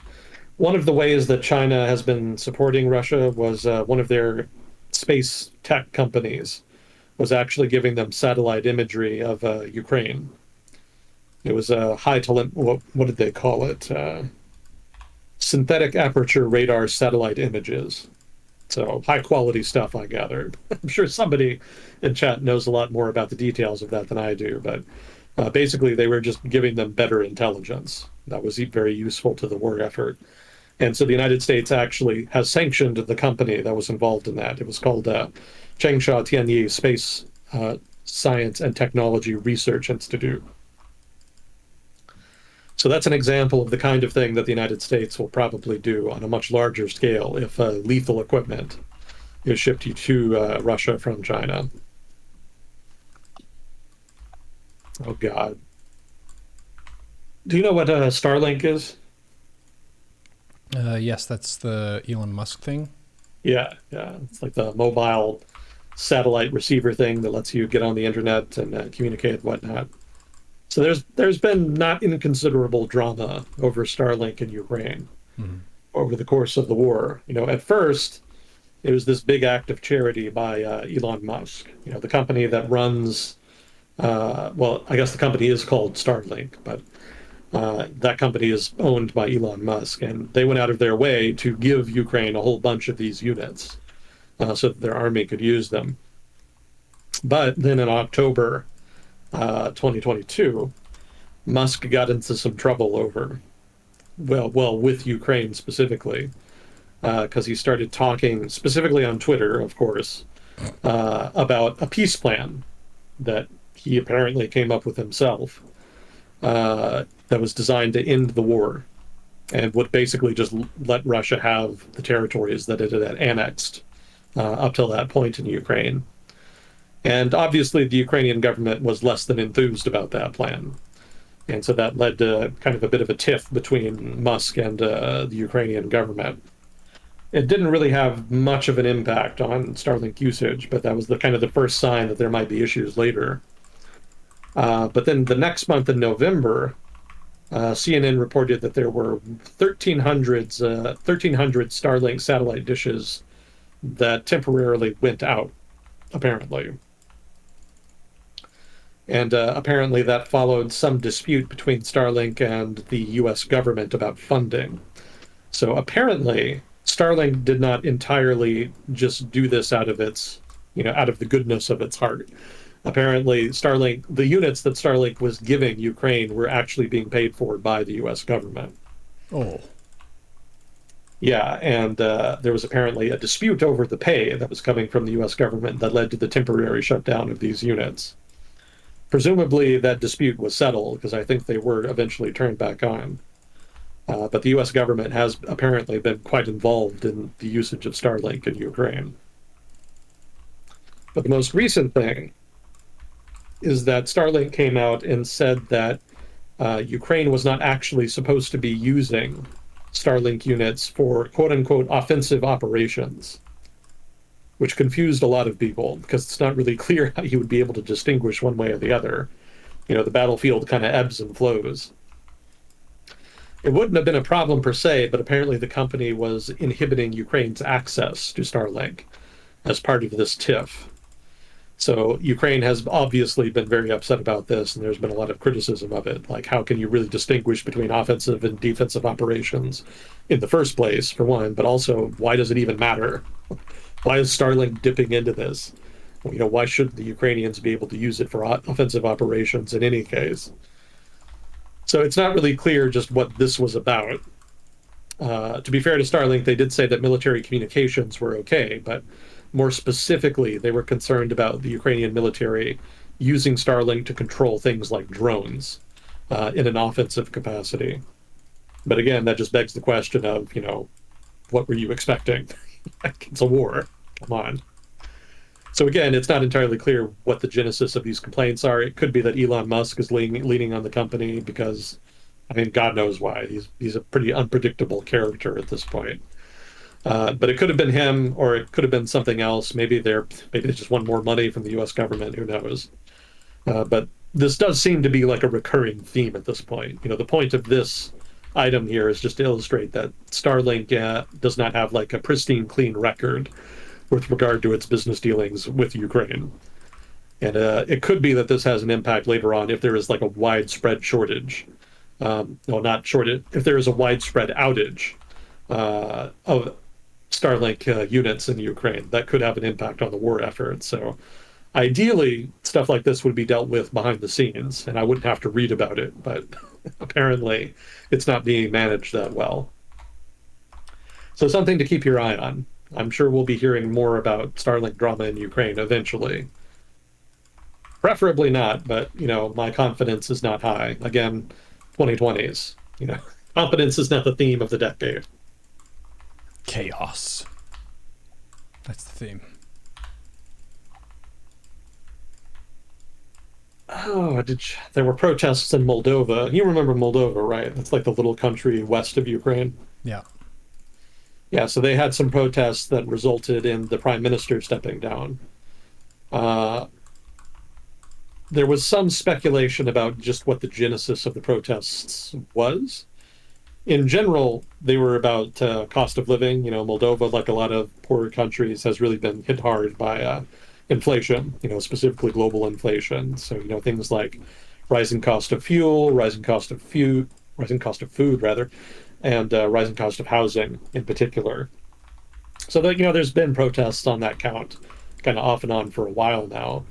But the suspicion is that the more recent protests have been kind of encouraged by Moscow in order to try to put pressure on Moldova's government. Because technically, right now, Moldova's government is actually pro-Western in its orientation. That doesn't necessarily translate to much. I mean, there's not a whole lot Moldova can do. It's an extremely corrupt country. It's very poor. So it doesn't really qualify for European Union membership, certainly not NATO membership. It also has a big chunk of its territory that's currently being occupied.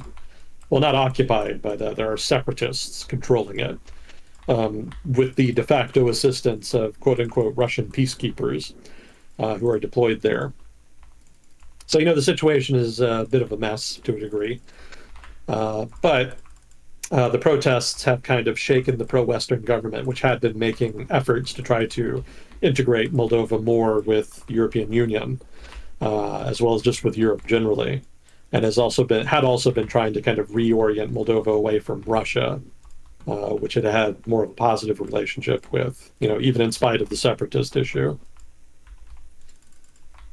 And following those allegations, there was also talk about a potential attempt by Russian supported agents of some kind trying to outright overthrow the government. I have no idea whether or not that's true. That came about supposedly from knowledge about that supposedly came from Ukraine's intelligence agency. They apparently went to Moldova's government and told them, hey, there's a coup plot going on that's being organized from Moscow, and you should be prepared for that. So that the Moldovan government released some statements criticizing Russia and talking about this potential attempt to stage a coup. So again, maybe that's just all made up bullshit. I don't know. I can't prove it one way or the other. It could be Kiev is just trying to put more of a wedge between Moldova and Russia. I wouldn't really put it past Moscow at this point to try something like that. Obviously, they're in a very adventurous mood lately in terms of their foreign policy. But it's just raw speculation at this point. Who's to say? So maybe in the coming weeks we hear about a coup attempt in Moldova. That'll definitely make headline news for sure. But maybe it's just nothing. Maybe it's just noise. That's just difficult to judge. But it's worth mentioning because it illustrates that there's this sort of other diplomatic front to the war effort going on, with the countries sort of in the periphery of the region, in the periphery of Ukraine, which both Moscow and Kiev are kind of focusing on and pressuring.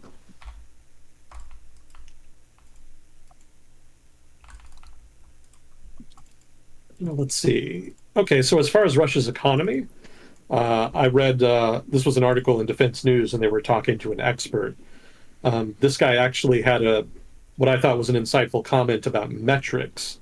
So, how do we judge whether or not the Russian government is losing popularity with regard to its management of the economy specifically? And, obviously the Russian economy has been pretty resilient. And even when it hasn't been resilient historically, the Russian people have generally been willing to give their government a lot of slack in terms of, things like popular discontent and whatnot. But there is one metric that this analyst pointed out would be different, and that was pensions. So he was saying that, regardless of what happens, if the Russian government finds it increasingly difficult to pay out pensions, then you could see significant political opposition develop relatively quickly. Because pensions are kind of sacrosanct. That's kind of true in any political system. One of the big sources of the government's legitimacy has been its ability to pay it what it owes on time, pay people's wages, especially pensions, in a timely manner. That was a big problem in the 1990s when the economy had collapsed and the Russian government was just literally unable to pay just anything. Professors went unpaid, government workers of all varieties went unpaid, pensions went unpaid. They did not go unpaid forever, but generally what would happen is they would go unpaid for like several months. And, people had bills to pay. So effectively, they were not getting paid almost at all. And they had to borrow a lot of money to try to cover themselves in the meantime until they actually could get that money. So the Russian government, under Putin, started to turn things around. And at that point, they were able to kind of rebuild the government's legitimacy by actually, paying people their money. Yeah, people tend to be very sensitive about that.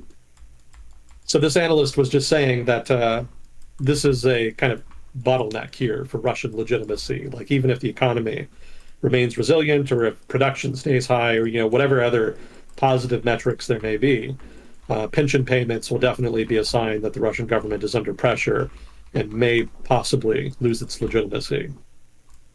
So something to keep an eye on. I thought it was a pretty insightful comment. Hmm. This is So kind of one of going the back to a okay. different thing that we talked about, which is the systemic corruption in governments. Is there a way that that's measured? Because I know there are like different ways that they'll rate the quality of life in various countries and stuff. Is there a way that that could be compared? Because like you're saying, Ukraine had a culture of corruption in its government for a while, and they're taking steps against this. I also heard Russia has had that issue, and that's been Mhm. a reason their military equipment kind of sucks. Is Yeah. there any way of like measuring that or comparing that between countries? I mean, there's been attempts. I think there is like a think tank that has a corruption index Mm. that it tries to use to compare different countries, but there's no like concrete way. Because, the trouble with corruption is that it happens under the table. It's not something you can generally directly measure. Mm. It's part of just the inherent difficulty of tackling it. So, the real answer is no. There is no way that you can directly measure corruption in such a way that you could readily compare levels of corruption between countries. Mm. And it's worth mentioning, too, that corruption takes different forms. So, corruption in one country may take one form, but then take a different form in another country. So, it's kind of an apples and oranges comparison in that sense. You kind of have to decide which variety of corruption is worse than one other kind. Yeah, and I guess it also varies based on how effective they are at being covert about it. Because you can get money Yeah. to people in a lot of different ways. In the U.S., I think a lot of Americans, not everybody, but some people perceive the U.S. to be less corrupt than most countries, but we do have our ways of padding the pockets of politicians to get them to vote the way that we want on stuff. Oh, yeah. You get your super PACs, you get your lobbyists, Hmm. get your revolving door. Revolving door especially. It's pretty What is that? useful. The revolving door is where people who work in, say, the private sector for an influential company. Well, that's more administrative agencies. For politicians, it's more to do with what you do when you get out of politics. So let's say that you're in Washington a long time as a House rep or a senator or what have you. And then after you retire, after you leave office, then, like immediately you announce that, oh, hey, I've got a new job with this company as a consultant or something. Hmm. Or maybe you got a job at a think tank, working as like a senior analyst or something like that. So those seem innocuous, but actually those relationships are frequently cultivated while they're still in office. So what'll happen is the company will make no promises about payment. They won't bribe them for favorable votes or policy making.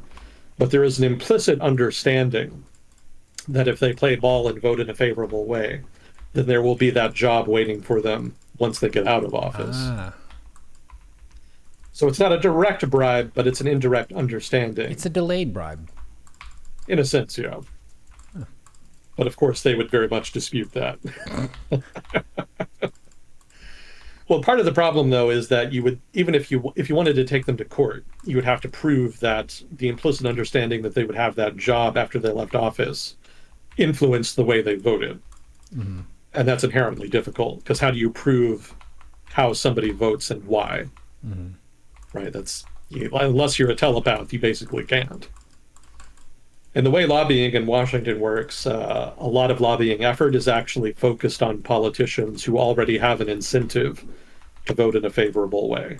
Hmm. So it's not so much going to politicians that are on the fence and don't know how to vote, or convincing skeptical politicians to vote in a way that maybe their constituents don't like.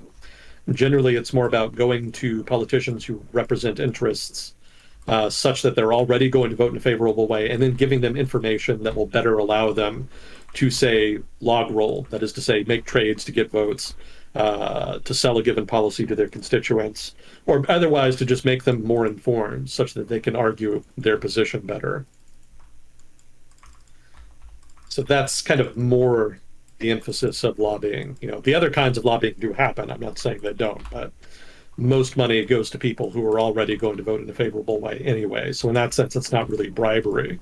It's more like influence peddling. Mm. You also don't want politicians who are already allied with you to vote in a wrong way because they're ignorant. you know, just because you get elected to Washington doesn't mean you're an expert in everything.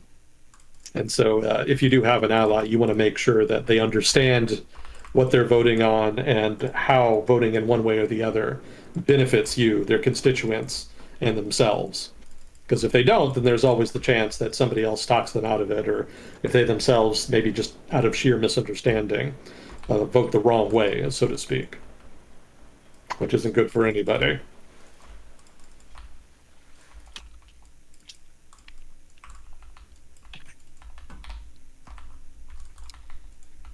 So one of the debates that's been happening in Ukraine recently, that has, that's kind of an ongoing issue, but it hasn't been as quite pointed as, say, the debate over tanks, or the recently resurrected debate over aircraft. And this is the debate over long-range missiles. We've already been sending HIMARS, but they have a relatively limited range. I think it's something like 50 to 100 miles, something like that. What the Ukrainians have been asking for more recently, along with boosters outside of Ukraine, has been ATACMS. So these are basically longer range ground launched missiles that are, similar to HIMARS in the sense that they're precision missiles. But the big advantage is range. They have a range more in the 100 to 200 mile realm. And that would give Ukraine much greater abilities to target, airfields, headquarters, what have you, logistical choke points, well outside the range of the HIMARS, such that they could hit targets well into Crimea or into Russia itself proper. And that's led to a lot of sort of prevaricating on the part of Washington. Yeah, they're not entirely gung-ho about sending those missiles. I mean, for one, that would be an escalation because the Ukrainians obviously want to use missiles like that to hit targets within Russia. And while there has kind of been an implicit understanding that they're not supposed to do that using Western supplied long range munitions, it may be too great a temptation for them to resist. Regardless of whether or not that's the case, the West is sufficiently worried about the risk that would be posed by the Ukraine using those missiles to hit targets deep in Russia that they have refrained thus far from supplying them, or at least have hedged promises to that effect. So it doesn't seem that likely that Ukraine is going to get these missiles yet. And probably, given what I was reading this past week, they probably won't get them at all.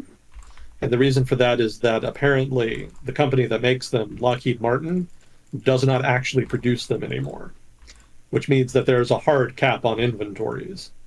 And given how much inventories have already been depleted, over the past year, I don't think the United States is looking to deplete more, and certainly not for a munition that it cannot easily reproduce. So probably for that logistical reason, I suspect Washington is not going to release these missiles for Ukrainian usage. They might try to find some alternatives, but I don't think ATACMS are on the table at this point, and probably not going forward.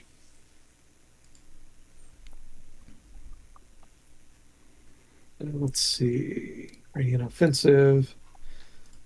I guess this is kind of a weird item, but it kind of talks a little bit. It kind of reveals a little bit the discord within the Russian public. Probably most people are kind of on board with the war for the most part, so long as it doesn't really impact them too much. Mm-hmm. But there are a lot of people who are very much opposed to it. So one of the manifestations of discord over the war has to do with outmigration. And one of the weirder manifestations of that outmigration has been pregnant Russian women traveling to Argentina, specifically. Wait, what? Yeah. So basically, this is actually a long-running thing. It actually predates the war in Ukraine, but there's been a big uptick in the past year. And the suspicion is it has to do with concerns about conditions in Russia and the trajectory of the Russian government, which is becoming, more violently authoritarian by the month, basically. But even before the war, a lot of Russian women had been trying to give birth in Argentina because Argentina has birthright citizenship. And in general, conditions in Argentina are a little bit more favorable for mothers giving birth. It's basically got healthcare services that are a little bit better in quality than those in Russia. Probably Russia has pretty good quality too in certain areas like Moscow, St. Petersburg. But if you don't live in those areas and you don't have a lot of money, you may not have access to those. So in that case, it may actually just be easier to go to Argentina. But beyond that, Russians also have visa-free travel to Argentina. Mm. And yeah, that's probably the main reason. Their visa-free travel means it's easy to access. Birthright citizenship means that, any children they give birth to there will have Argentine citizenship and will find it relatively easy to go to and fro. So if they need to leave Russia for whatever reason, they can just go to Argentina. And then again, healthcare service is pretty good, so that's attractive as well. So this is a whole business. Like there are like whole, maybe not entirely legal groups that basically sell travel packages for women who are looking to travel to Argentina.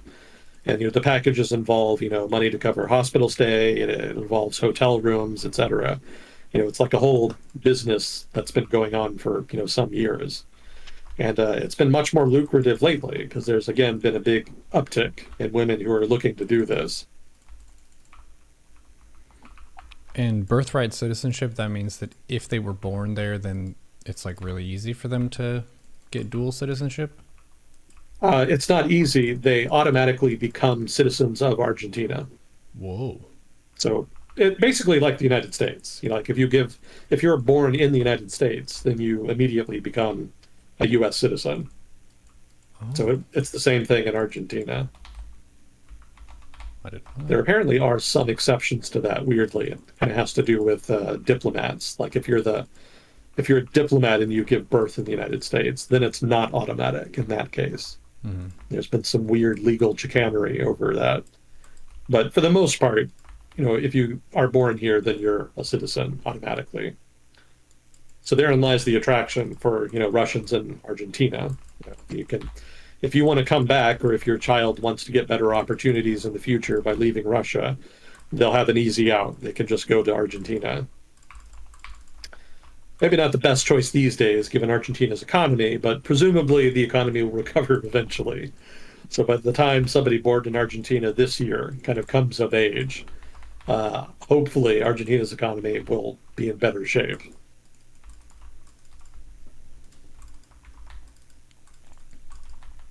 Hypothetically, they could come to the United States to do the same thing, but I think everybody knows how good relations are between Russia and the United States are these days. Yeah. So not necessarily the first choice if you're a Russian mother looking to basically shop for the best possible citizenship for your unborn child.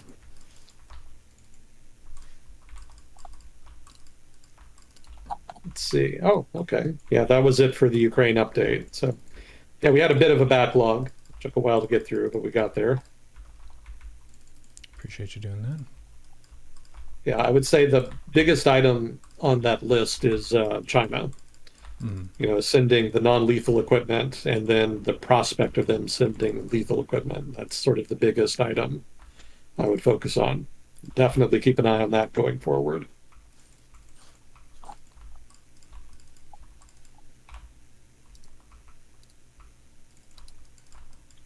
We're doing okay on time. We kind of started at a weird hour. Yeah. Sorry about that. Depending on your energy, I could go for another like half hour. Oh, okay. I mean, I can do the full time. I don't have any problem with starting late. I just couldn't remember exactly when we started, so I wasn't sure how far in we were. We are 2 hours in. 2 hours in. Okay. Did we have any questions at all? I was reading some of them from the chat. I don't know if Fuzzy Cord was passing any along. Okay. Let's see. Oh, have you been following the U.S. economy at all? Not super closely. Why? What's going on? It's weird. interest rates, unemployment, output, like all of these things normally move more or less in concert, like historically speaking. And they just have not been, for a while now. And it's confusing the shit out of economists. Like, we don't entirely know what to make of it. That goes back to structural changes kind of upending the economy and just creating a lot of new variables that we don't really know about, and new relationships, new correlations that we don't fully understand. Yeah, we've mentioned it before, structural change in the economy and whatnot. But yeah, this could be a manifestation of that. So basically, uh, output has been pretty robust overall, and yet, oh, also unemployment is just very good, like historically so. I think unemployment now is as low as it's been in like more than 50 years or something crazy like that. So we've got some indicators there that are very strong that suggest that the economy is doing very well. Um, but at the same time, we do have disinflation, right? The inflation rate is still relatively high, historically speaking, for the United States, but it has been coming down over the past 6 months or so, which you would not expect. You would think that if the economy was overheating, which is what you would infer from high output, low unemployment, that there would be growing inflation, but instead we're seeing the opposite. So, good luck explaining that. Some of it probably has to do with interest rate hikes, that has had some impact on housing, but really the impact there hasn't hit that much and probably won't hit until later this year. So it's not really that. Probably most of the disinflation is coming from energy. One of the things that happened last year was that the zero COVID policy in China and the corresponding lockdowns resulted in a big slowdown in China's economy. And the result had a disproportionate impact on global energy prices. So that was, quite favorable, especially especially for Democrats in the U.S. for the midterm elections. But it was also pretty good for the global economy as a whole because it kind of eased up on that inflationary pressure. But also, it had some positive knock-on effects, and so, food inflation also has a pretty strong correlation with energy prices. But that's probably the gist of it. That's probably like the main aspect of it, the main explanation for disinflation, that is. But at the same time, you actually have seen pretty robust core inflation, right? So core inflation is like inflation that focuses on a specific set of goods, generally outside of things like food and energy. Food and energy prices tend to be very volatile and therefore tend to, well, when I say volatile, I mean they tend to reflect and respond to stimuli from things in like the supply chain or geopolitics or what have you. And so because those things are very unpredictable, they don't necessarily reflect changes in demand. And really, it's inflation that's derived from demand that economists are more interested in. So if you take out the volatile variables and you just focus on core inflation, you can generally get a better reading of how much inflation is being driven by just consumption as opposed to like random supply bullshit. And core inflation has still been going up. Not that much, it's kind of stabilizing, but services sector inflation in particular has been growing. And that's very disconcerting for the Federal Reserve because really it's that core inflation that they really want to see decline, more so than headline inflation, in order for them to really feel comfortable enough about the decline in inflation to become more accommodative in their monetary policy. So what I mean by that is that as long as the threat of inflation is high, they're going to keep hiking interest rates. And every time they do, the risk of some kind of economic downturn gets higher. However, if inflation seems to be less of a threat, then they're going to ease up and then the economy is in less danger overall. Although even that has been sending mixed signals. That's a whole other conversation. But yeah, the gist here is that people were really watching core inflation to see how the Fed would respond. And because core inflation is still going up, the Fed is likely to remain pretty hawkish in terms of its interest rate hikes, which means we've probably got a lot more to come. They have said that they're going to stick with the quarter point increases, Like last year they did a couple half point increases and the markets were pretty freaked out about that. So there was some concern that the Fed might return to that, but they've said that no, they're going to stick with the quarter point increases, which are more modest. So that's not going to be as dramatic, but the fact that they've basically promised to keep doing it for the next couple of quarters has markets a little worried about the prospects for a recession in the long term as interest rates keep getting higher. But but at the same time, and this is another confusing thing for economists, even as interest rates have kept going up since late last year, the impact on the economy does not seem to be that substantive. You would expect there to be more dramatic changes. And, it was known, it's always been known in economics that monetary policy has a lagged effect, so we were expecting that it would probably take a year or two for the impact to kind of bleed through to the broader economy. But even given that fact, like the economy just keeps clipping along. Like you would think at the very least expectations of higher interest rates would reduce economic activity and put more of a damper on inflation. But that hasn't happened. Like the economy still seems, in terms of like core data, to be performing very strongly and to be even improving in some regards. And that has some people kind of flummoxed. Like you would think the interest rate hikes and the expectations of interest rate hikes would put a crimp on, things like investment and consumption and whatnot, but it does not seem to be having that effect. And that's, again, pretty confusing. And, for some economists, not a little bit disconcerting. Because the interest rates are the main tool the Federal Reserve has in order to deal with inflation. But the way it deals with inflation is by lowering economic activity to the point where there is a decline in prices. But if you raise interest rates and there's no decline in economic activity, there's not going to be any decline in inflation. And that raises the possible prospect of inflation getting higher and higher, and possibly over the long run spinning out of control. Now, that doesn't seem likely in the short to medium run, so I don't think we should be worried about like, hyperinflation and barrels of cash yet. But the fact that this policy tool does not seem to be functioning, at least as of yet, is going to be a topic of conversation over the next year, especially if it continues not to perform. Yeah, there's definitely going to be a lot of people very worried about that in markets. So we'll see how that plays out. You'll be hearing about that in the news too, Neuro. The inflation. Oh, yeah. Oh, yeah. Well, more particularly the prospect of it spiraling out of control. Because right now, again, we don't really seem to have much grasp over what the economy is doing or why. And that alone is a problem. But it's especially a problem that interest rate hikes don't seem to be having the desired effect on the trajectory of the economy.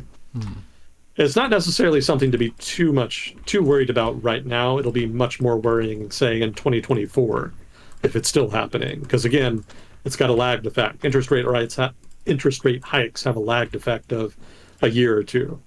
So, if interest rates still are not having the desired effect by 2024, then we're going to have a problem.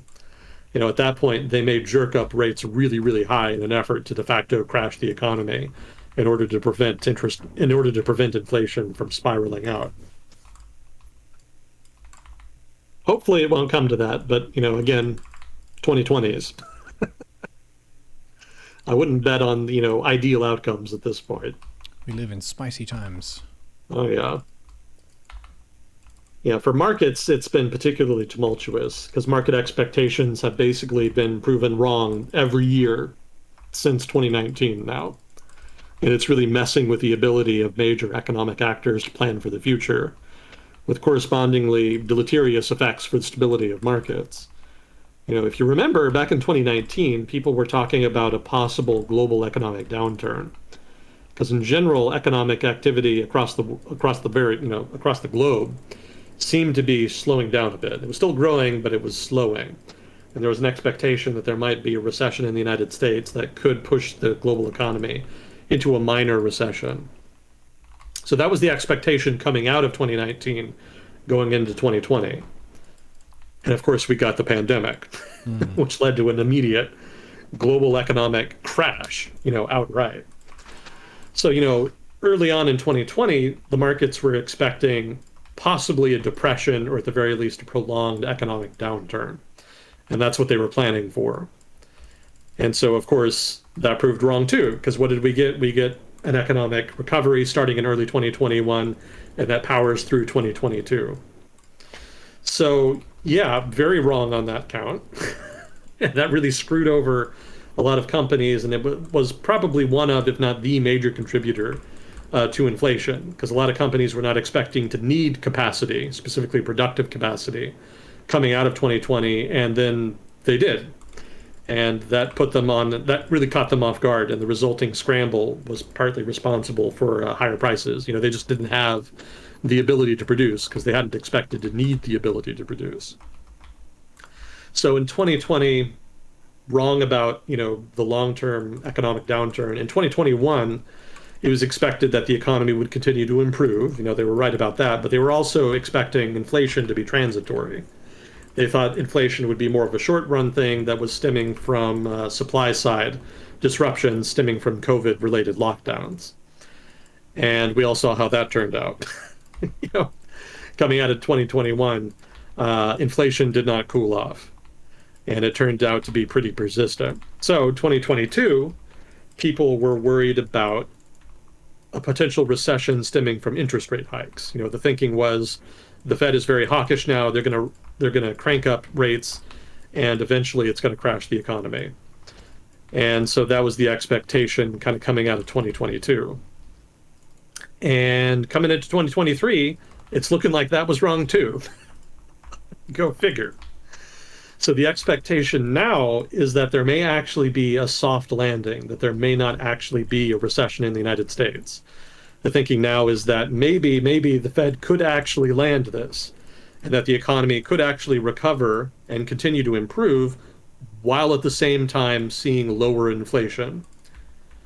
Which I would reiterate my earlier point, this does not make a lick of sense. Like, that's not supposed to happen. That is not how economics 101 would predict that relationship. If the economy is doing better, you're supposed to have more inflation. So if the Fed actually does manage to slow inflation but still enjoy economic growth, that's going to lead to a lot of debates and rewriting of theory within economics, which is a good thing. It's good to have data now about how the economy works. Again, given how stable the economy had been for much of the past couple of decades, part of the reason we just didn't know how it works is because there wasn't a lot of stimulus. We need things to happen to the economy to see how it reacts to stimulus in order to really understand its inner workings, and we hadn't really had a lot of that. Now, in the past couple of years, we've had quite a bit of it, suffice to say, and that's resulting in a lot of new information, which is very useful. But for now, it's still early days, and we don't yet have enough information to really come to a full new understanding of how the economy works. So it's going to be a while yet. But regardless of that, the Fed could basically raise rates without crashing the economy and get lower inflation, as weird as that sounds. So that's the new market expectation. We may be able to avoid a market downturn somehow. Now, some people are pretty critical about this, so this expectation could actually turn out to be wrong again. And it could be that economic recovery in China, after the abandonment of zero COVID policies, actually sees a lot of new Chinese economic growth that results in renewed inflation and global energy prices. And China's definitely had China has had a lot of influence on global energy prices historically. So there is good reason to think that China's economic recovery will result in much higher energy prices. And in so much as higher energy prices were driving a lot of inflation earlier on, say in late 2020 and through 2021, you could actually see a significant increase in inflation, going forward in, say, second quarter, third quarter, 2023. And if that happens, then all bets are off. And the Fed is already kind of paranoid about the fact that the economy has been pretty robust and is not really shifting into down gear in response to interest rate hikes. But the fact that inflation is still in disinflation territory, has been falling over time, has them relatively more comfortable about relatively minor hikes. But if inflation returns, as is likely the case with an increase in energy costs, that's going to really put them in a much more paranoid mode, and they're probably going to push a lot harder. So in that sense, if energy prices really tick up second quarter, third quarter, you're going to see probably some dramatic action by the Fed in fourth quarter, I would imagine. Now, again, I would point out that this is speculation on my part. Also, do not trade on my advice or predictions. I'm not a stock trader. I'm not trying to give you financial advice here, but just theoretically, like big picture, like this is the stuff that is really confusing the shit out of economists. And this is the stuff that's really perturbing markets, right? The expectation right now is that the economy is not going to be bad off as they thought last year. But given some of the structural factors that are baked into, say, global inflation stemming from Chinese economic recovery, and also the continued strong growth of the American economy, all of that suggests that there's going to be more inflation later this year. We don't yet know how much. And, there's a chance that the economy surprises us again, and maybe there is actually continued disinflation. But for the moment, it would make the most sense, according to orthodox economics, if there was a big return of inflation later this year. And if that's the case, there's going to be significantly more interest rate hikes at the end of the year and then in early 2024. And at that point, you could actually see an economic downturn stem from that, hypothetically. Again, kind of having to work with a lot of theory that the real world economy seems to be almost going out of its way to disprove at this point. But this is the best that we have to work with right now. Yeah, we've talked about this in a few contexts of how modern economics doesn't have precedent because economics is changing constantly. So that makes it really hard to predict when there's going to be a boom or a bust per se, because new technologies are being invented, new industries are starting, old industries are collapsing. I think the short version, correct me if I'm wrong, about all this is that economies have been more resilient and have been growing more than expected with the pandemic. Yeah, the recovery was much stronger and happened much sooner than was expected. So yeah, that was a factor. But beyond that, really inflation is sort of the main object of confusion here. There was a lot of talk about why inflation was happening in 2021 after the recovery, because it had been missing for a long time. We talked about missing inflation, a couple of years ago, and about how that was a mystery for economists and why we didn't understand why the economy was not producing more inflation, given all of the quantitative easing and loose monetary policies by central banks around the world. So it seemed like inflation was not really a thing to worry about for a long time. And then all of a sudden in 2021, here it is, kind of unexpectedly. In retrospect, probably should have expected it, but at the time, the mystery of missing inflation led people to be relatively dovish on inflation expectations, at least in the economics profession. But then, after that, it became apparent that inflation was not going to be transient as it was thought to be. And then it was thought that interest rate hikes were inevitable and that they would result in significant disinflation along with a slowdown in the economy. But then later on, the economy did not slow down.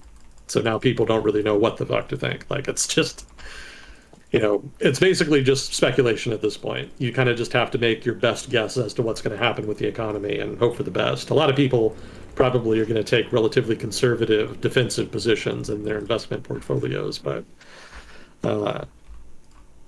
probably given how much money there is in the global economy, there's still going to be a lot at stake when things kind of go against expectation, which again seems likely given the trend. Yeah, there's not really like a good short way to explain it. I guess the shortest, too long didn't read version of that I could produce is leading indicators of the economy are not moving in the expected fashion. That's probably the shortest way I could put it. So both markets and economists are confused by that and don't really know how to set expectations, with the result being that their expectations have basically been continuously wrong for the past 4 years.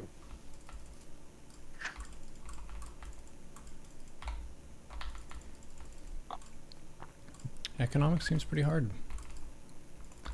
Unfortunately so.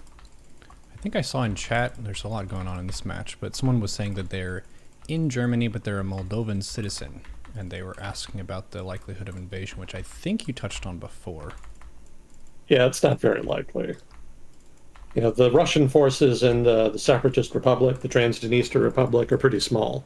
Mm-hmm. They're not nearly large enough to launch an invasion. Mm-hmm.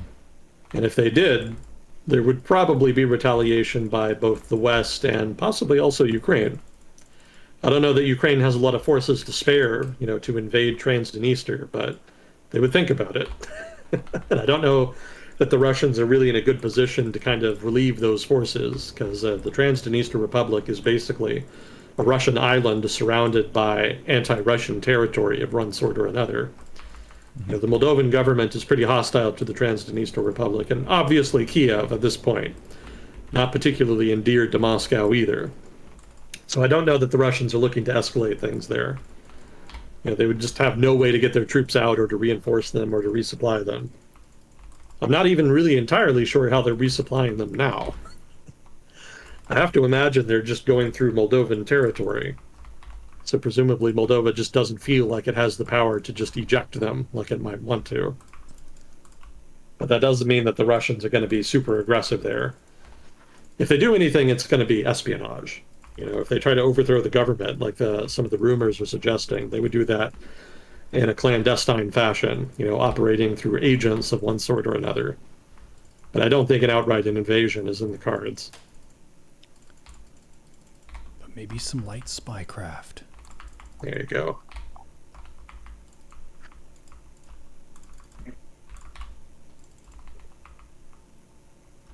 Oh, Chat's asking, is Agent Smith going to pre-order Diablo 4? don't tempt me. Because I've already been playing a bunch of Path of Exile this month. Mm. And I really don't need more temptation to spend more time with ARPGs. In any case, I probably can't afford it, and even if I could afford it, my computer probably won't be able to run it. Been having enough trouble with Path of Exile as is, and I have to imagine Diablo 4 is going to probably have much more stringent requirements. So I'm probably going to have to wait a couple of years for it to go on sale. Hopefully by then I'll have an upgraded computer.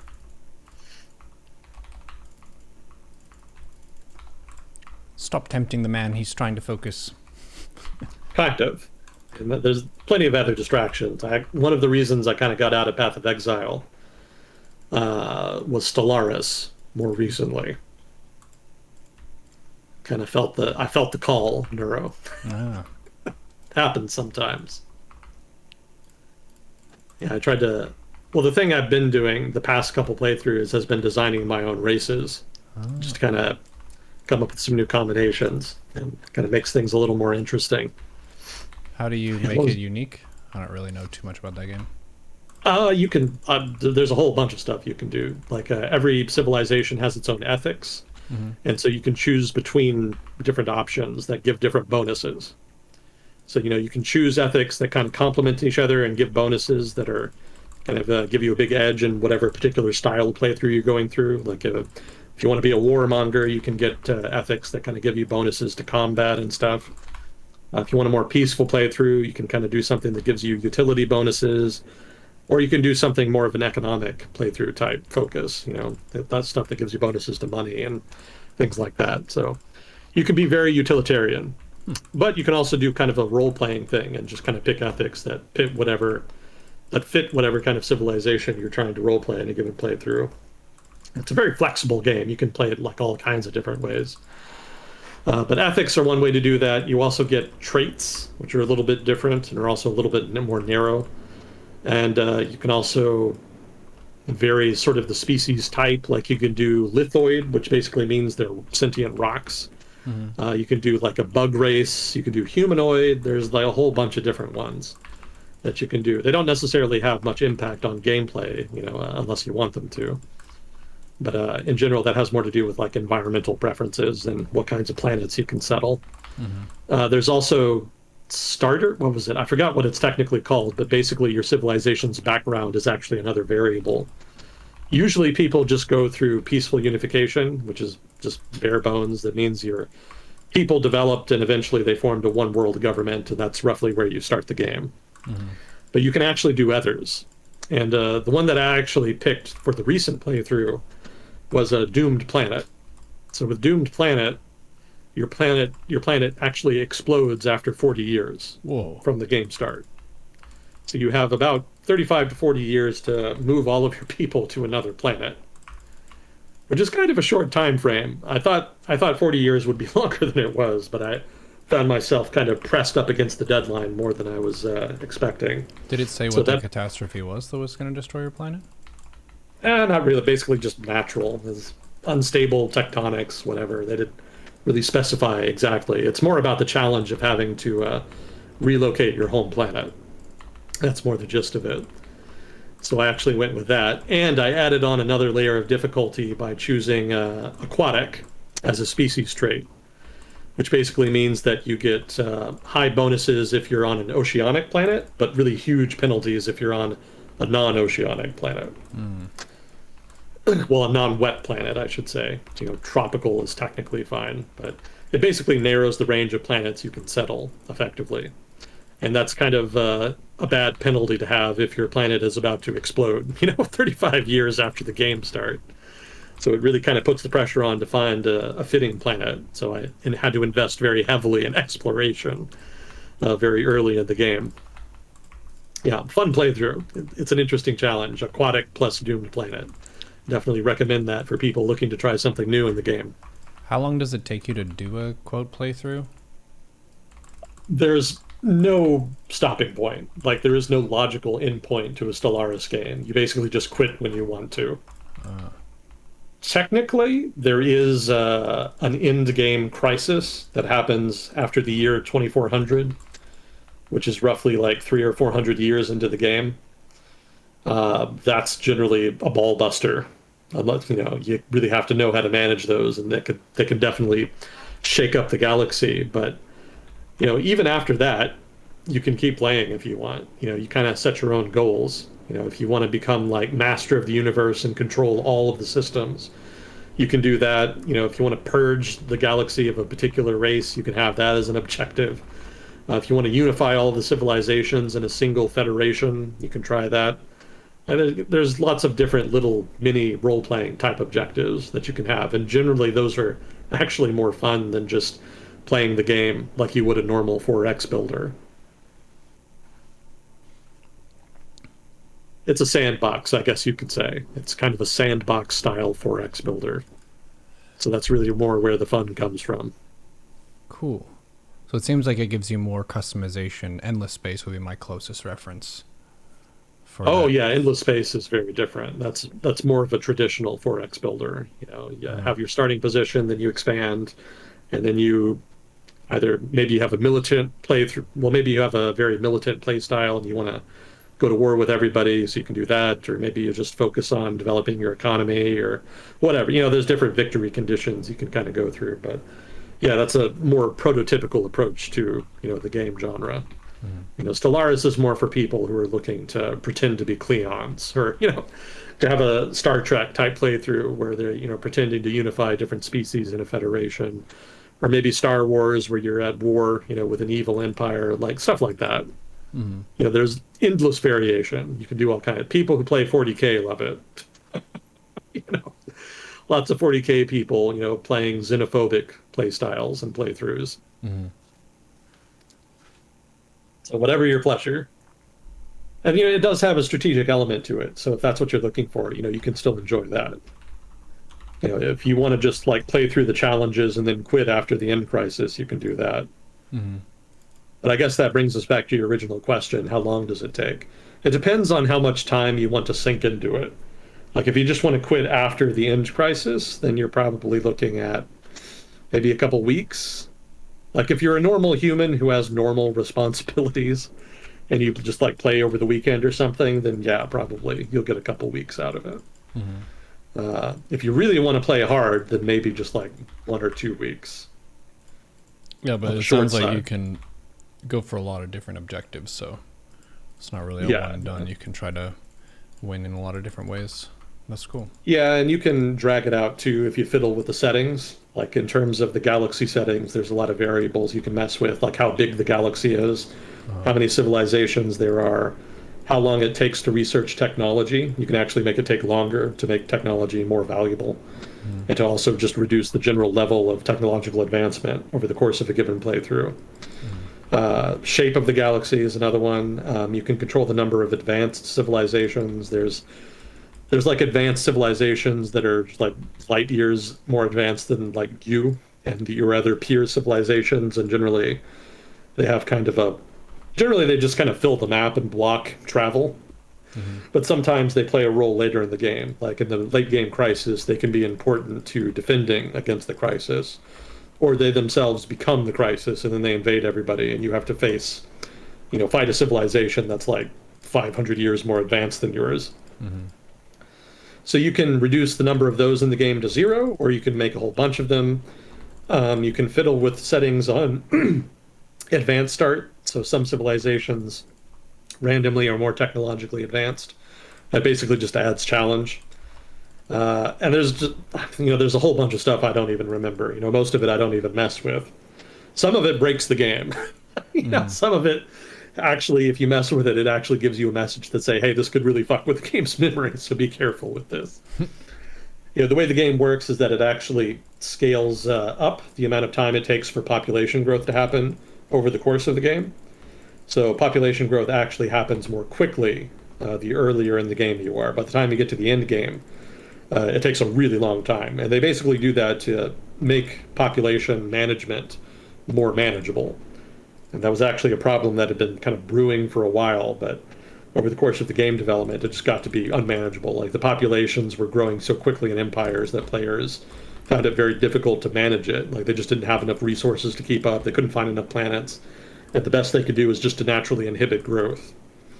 And so the game company just addressed that by putting in that scaling mechanism. Just they scale up the amount of time it takes to grow a pop in order to make sure the overall population does not become just unwieldy. But you can change that. That's an option in the game settings. So if you want to break your computer and have just a wild ass population growth late game that completely overwhelms your ability to manage, you can still have that if you want. Mm. So as you say, lots of customization. Yeah, if you just want to have like a militant playthrough that's relatively short, you can just go with like a small galaxy with just like a couple civilizations, and that'll probably be a much faster playthrough. Yeah, And you that's can just, almost closer than like a StarCraft free for all match with like yeah, 3 to 4 players on a smaller map. yeah, if that's more what you're going for, that's probably the way to do it. I think that's how Endless Space felt more so. Was like you'd have maybe 5 to 8 civs, and then you're fighting for map control and making some trades and stuff, but a lot of it is just about expanding and fighting. Yeah, it was definitely designed that way. Although there are playthroughs, depending on which civilization you pick, that will kind of steer you in other directions. That's especially the case in Endless Space 2. I think they do a better job in the sequel with giving you alternatives Mm-hmm. to just like the straight, declare war, expand, etc., until you take over everything. Mm-hmm. Yeah, I think they do a pretty good job with espionage, for example. Gives you kind of something to do there instead of just the usual pay money and then maybe fail to steal a tech. That's generally what espionage comes down to in a lot of 4X builders. Mm-hmm. Do you have to like micro it in Stellaris? Espionage? Yeah. No, no. Well, you can if you want. There's a lot of things that you can automate in Stellaris just to make the playthrough easier. Espionage is one of them, but if you want to do like an espionage focused playthrough, you actually can't do that. That was one of the things they added like a year or two ago. So it's a much beefed up espionage system that gives you a lot more options. It's just very expensive. Mm-hmm. You know, the resource that is the main choke point in the game is culture. It just sounds kind of weird, but or maybe influence points. I forget the technical name, but basically, you get very few of them every month, so you really have to ration them out. So whatever play style you kind of go with is going to kind of get caught on that.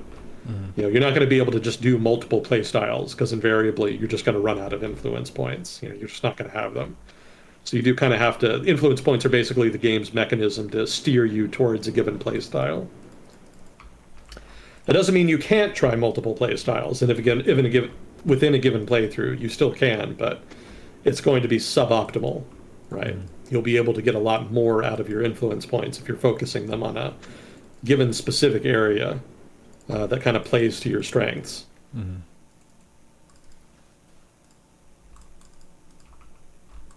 Have you ever heard of Sins of a Solar Empire?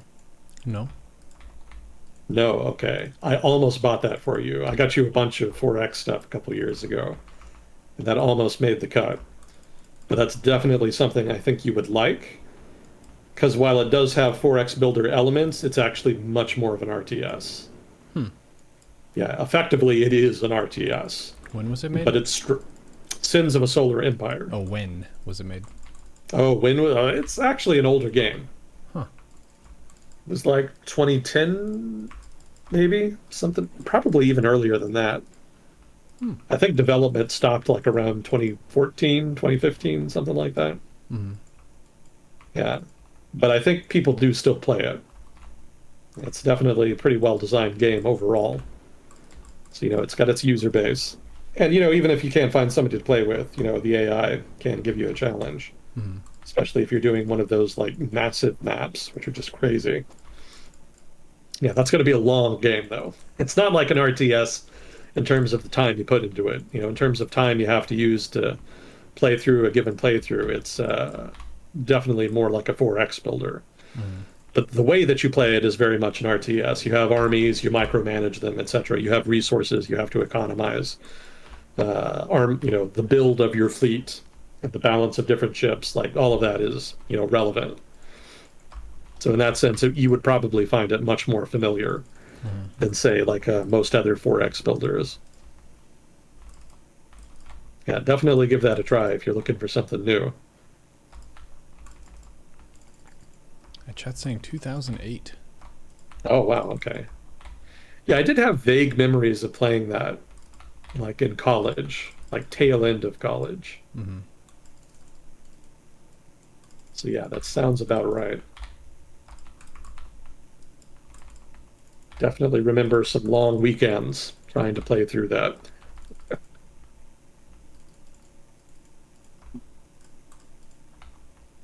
Well, I didn't mean to go on quite such a tangent on video games, but I guess that's what happens. People love that shit. It's important. It humanizes us. If we're too serious all the time and just down to business, it gets a little bit too dry.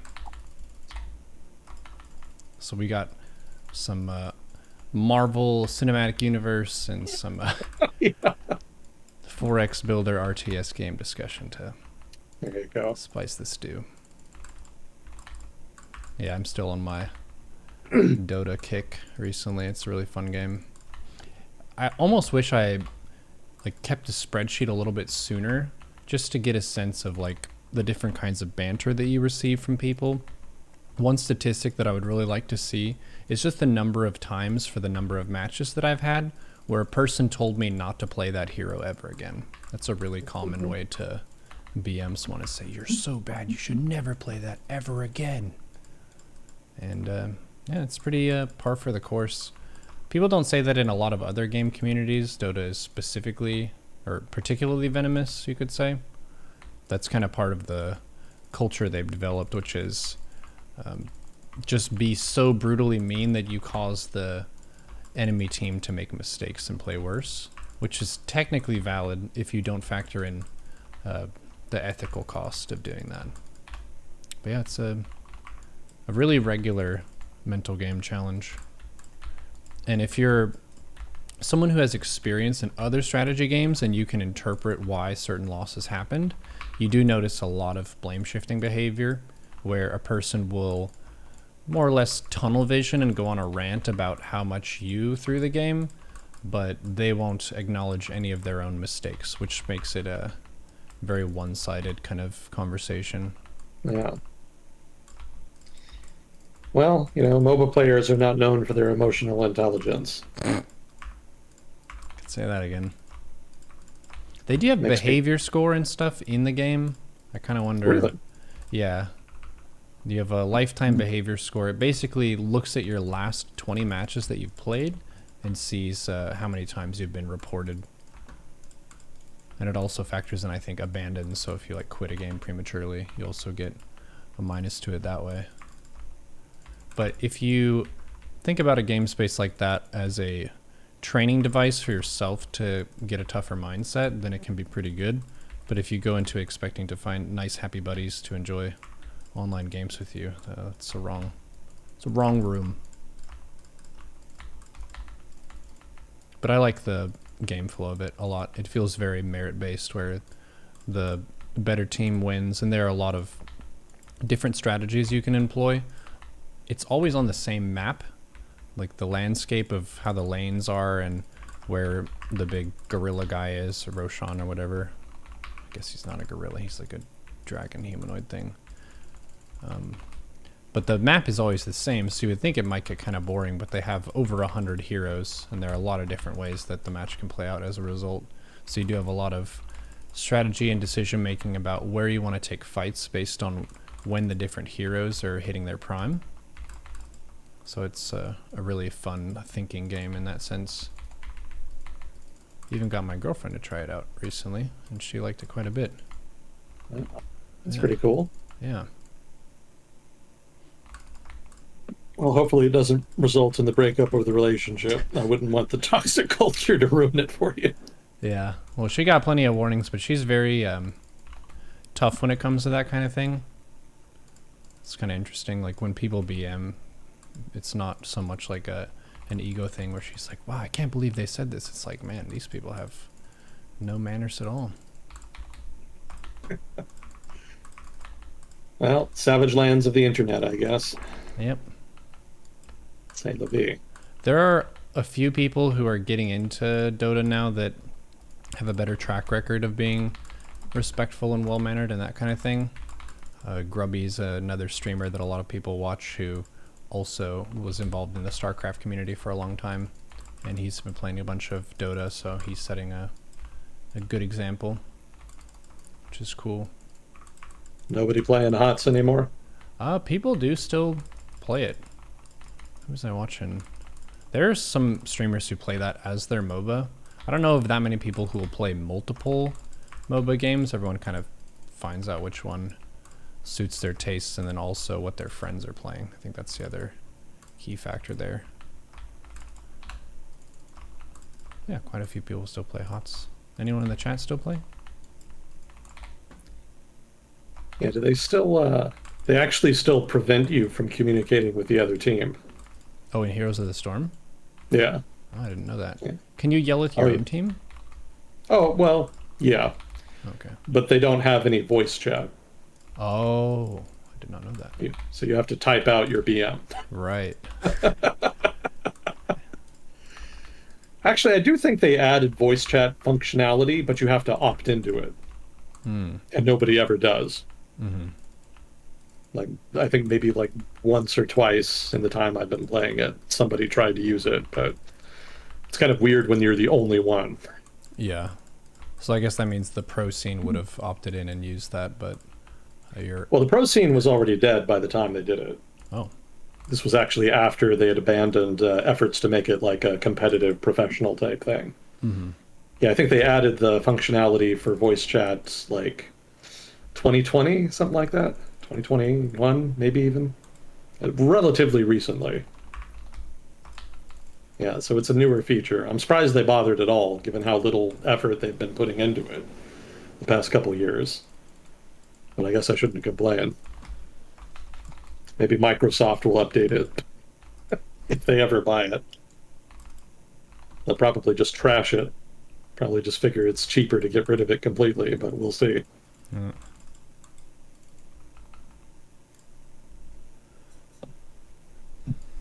Well, did you want to hear about jails in the Philippines? Yeah, wait, what? Sure. Well, I was just reading an article in the BBC about, what was it, some like jailbreak in the Philippines or something. And they mentioned that apparently security in the Philippines jails is just really lax. So specifically, occasionally the police or the wardens or whatever will actually stage raids within their prisons in order to look for contraband and whatnot. And some of the things they've found have included jacuzzi tubs, blow up sex dolls, methamphetamines, high powered guns, and a recording studio that allowed the ringleader of a kidnapping gang to record a music album and post music videos on YouTube. Wait, this is in jail. This is in jail. This was in their jail cell. So that's just how bad security is in a lot of the prisons, apparently. Or they're just that gangster. Well, I guess there's that. A recording studio in the jail. It's like foam and soundproof and stuff too?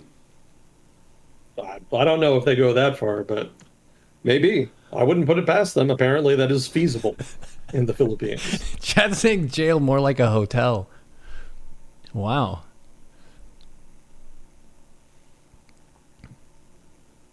So not really news, but an interesting anecdote.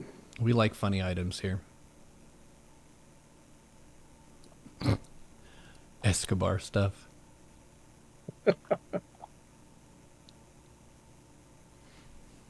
Did we have any interesting flags today? You could check into that to wrap up. Usual suspects, looks like. Two from Switzerland. Is Eche Fatum here? He was earlier. He might have left really? his stream on overnight, yeah. I think he's probably sleeping right now. It's getting up to be morning. What? It must be probably about 6 a.m., 7 a.m. over there. Yeah, no one gets up that early. You'd be surprised. Yeah. Our raid leader in WoW has to get up at 5 a.m. every day in Central Time. It's very early. What for? Oh, just his work. Sometimes you have to just work at 7. Oh, I see. Nothing to do with WoW. Oh, no. Okay. That makes more sense. I don't know why I assumed that. Degens usually favor the night, I've noticed. I can confirm that. Yeah, me too. I'm someone who wakes up at noon on a regular basis.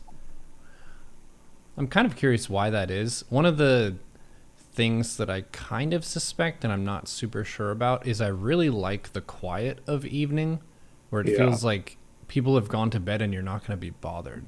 That's such a nice moment in time. Oh, yeah. That's definitely... Well, I mean, I can't speak for everybody, but yeah, I would say that's one of the main attractions. Just the sense of quiet and aloneness and the sense that, nothing's going to happen. Mm-hmm. That can be very, almost comforting in a way. Chat agrees. Everyone who disagrees is asleep right now. Yeah. Well, thank you for having me on again, sir. Always a privilege. Yeah, appreciate that. We'll have to watch out for the balloons and the bird attacks and so on. And maybe that's what we need for prison reform is jacuzzis and rap studios. Yeah, maybe that'll take the edge off a little bit. Nice. Well, I appreciate you. Appreciate people in the chat supporting. You're actually getting paid more today thanks to someone donating towards a new PC for Agent Smith. That's from Fuzzy Cord. Oh, God. Yep. Well, thank you very much. I appreciate the generosity. Heck yeah. Well, you take care of yourself. Hit your 20-minute walk. Gotcha. And we will see you on the next episode of Will Discussion with Agent Smith. Thanks again, sir. Talk to you next time. GG.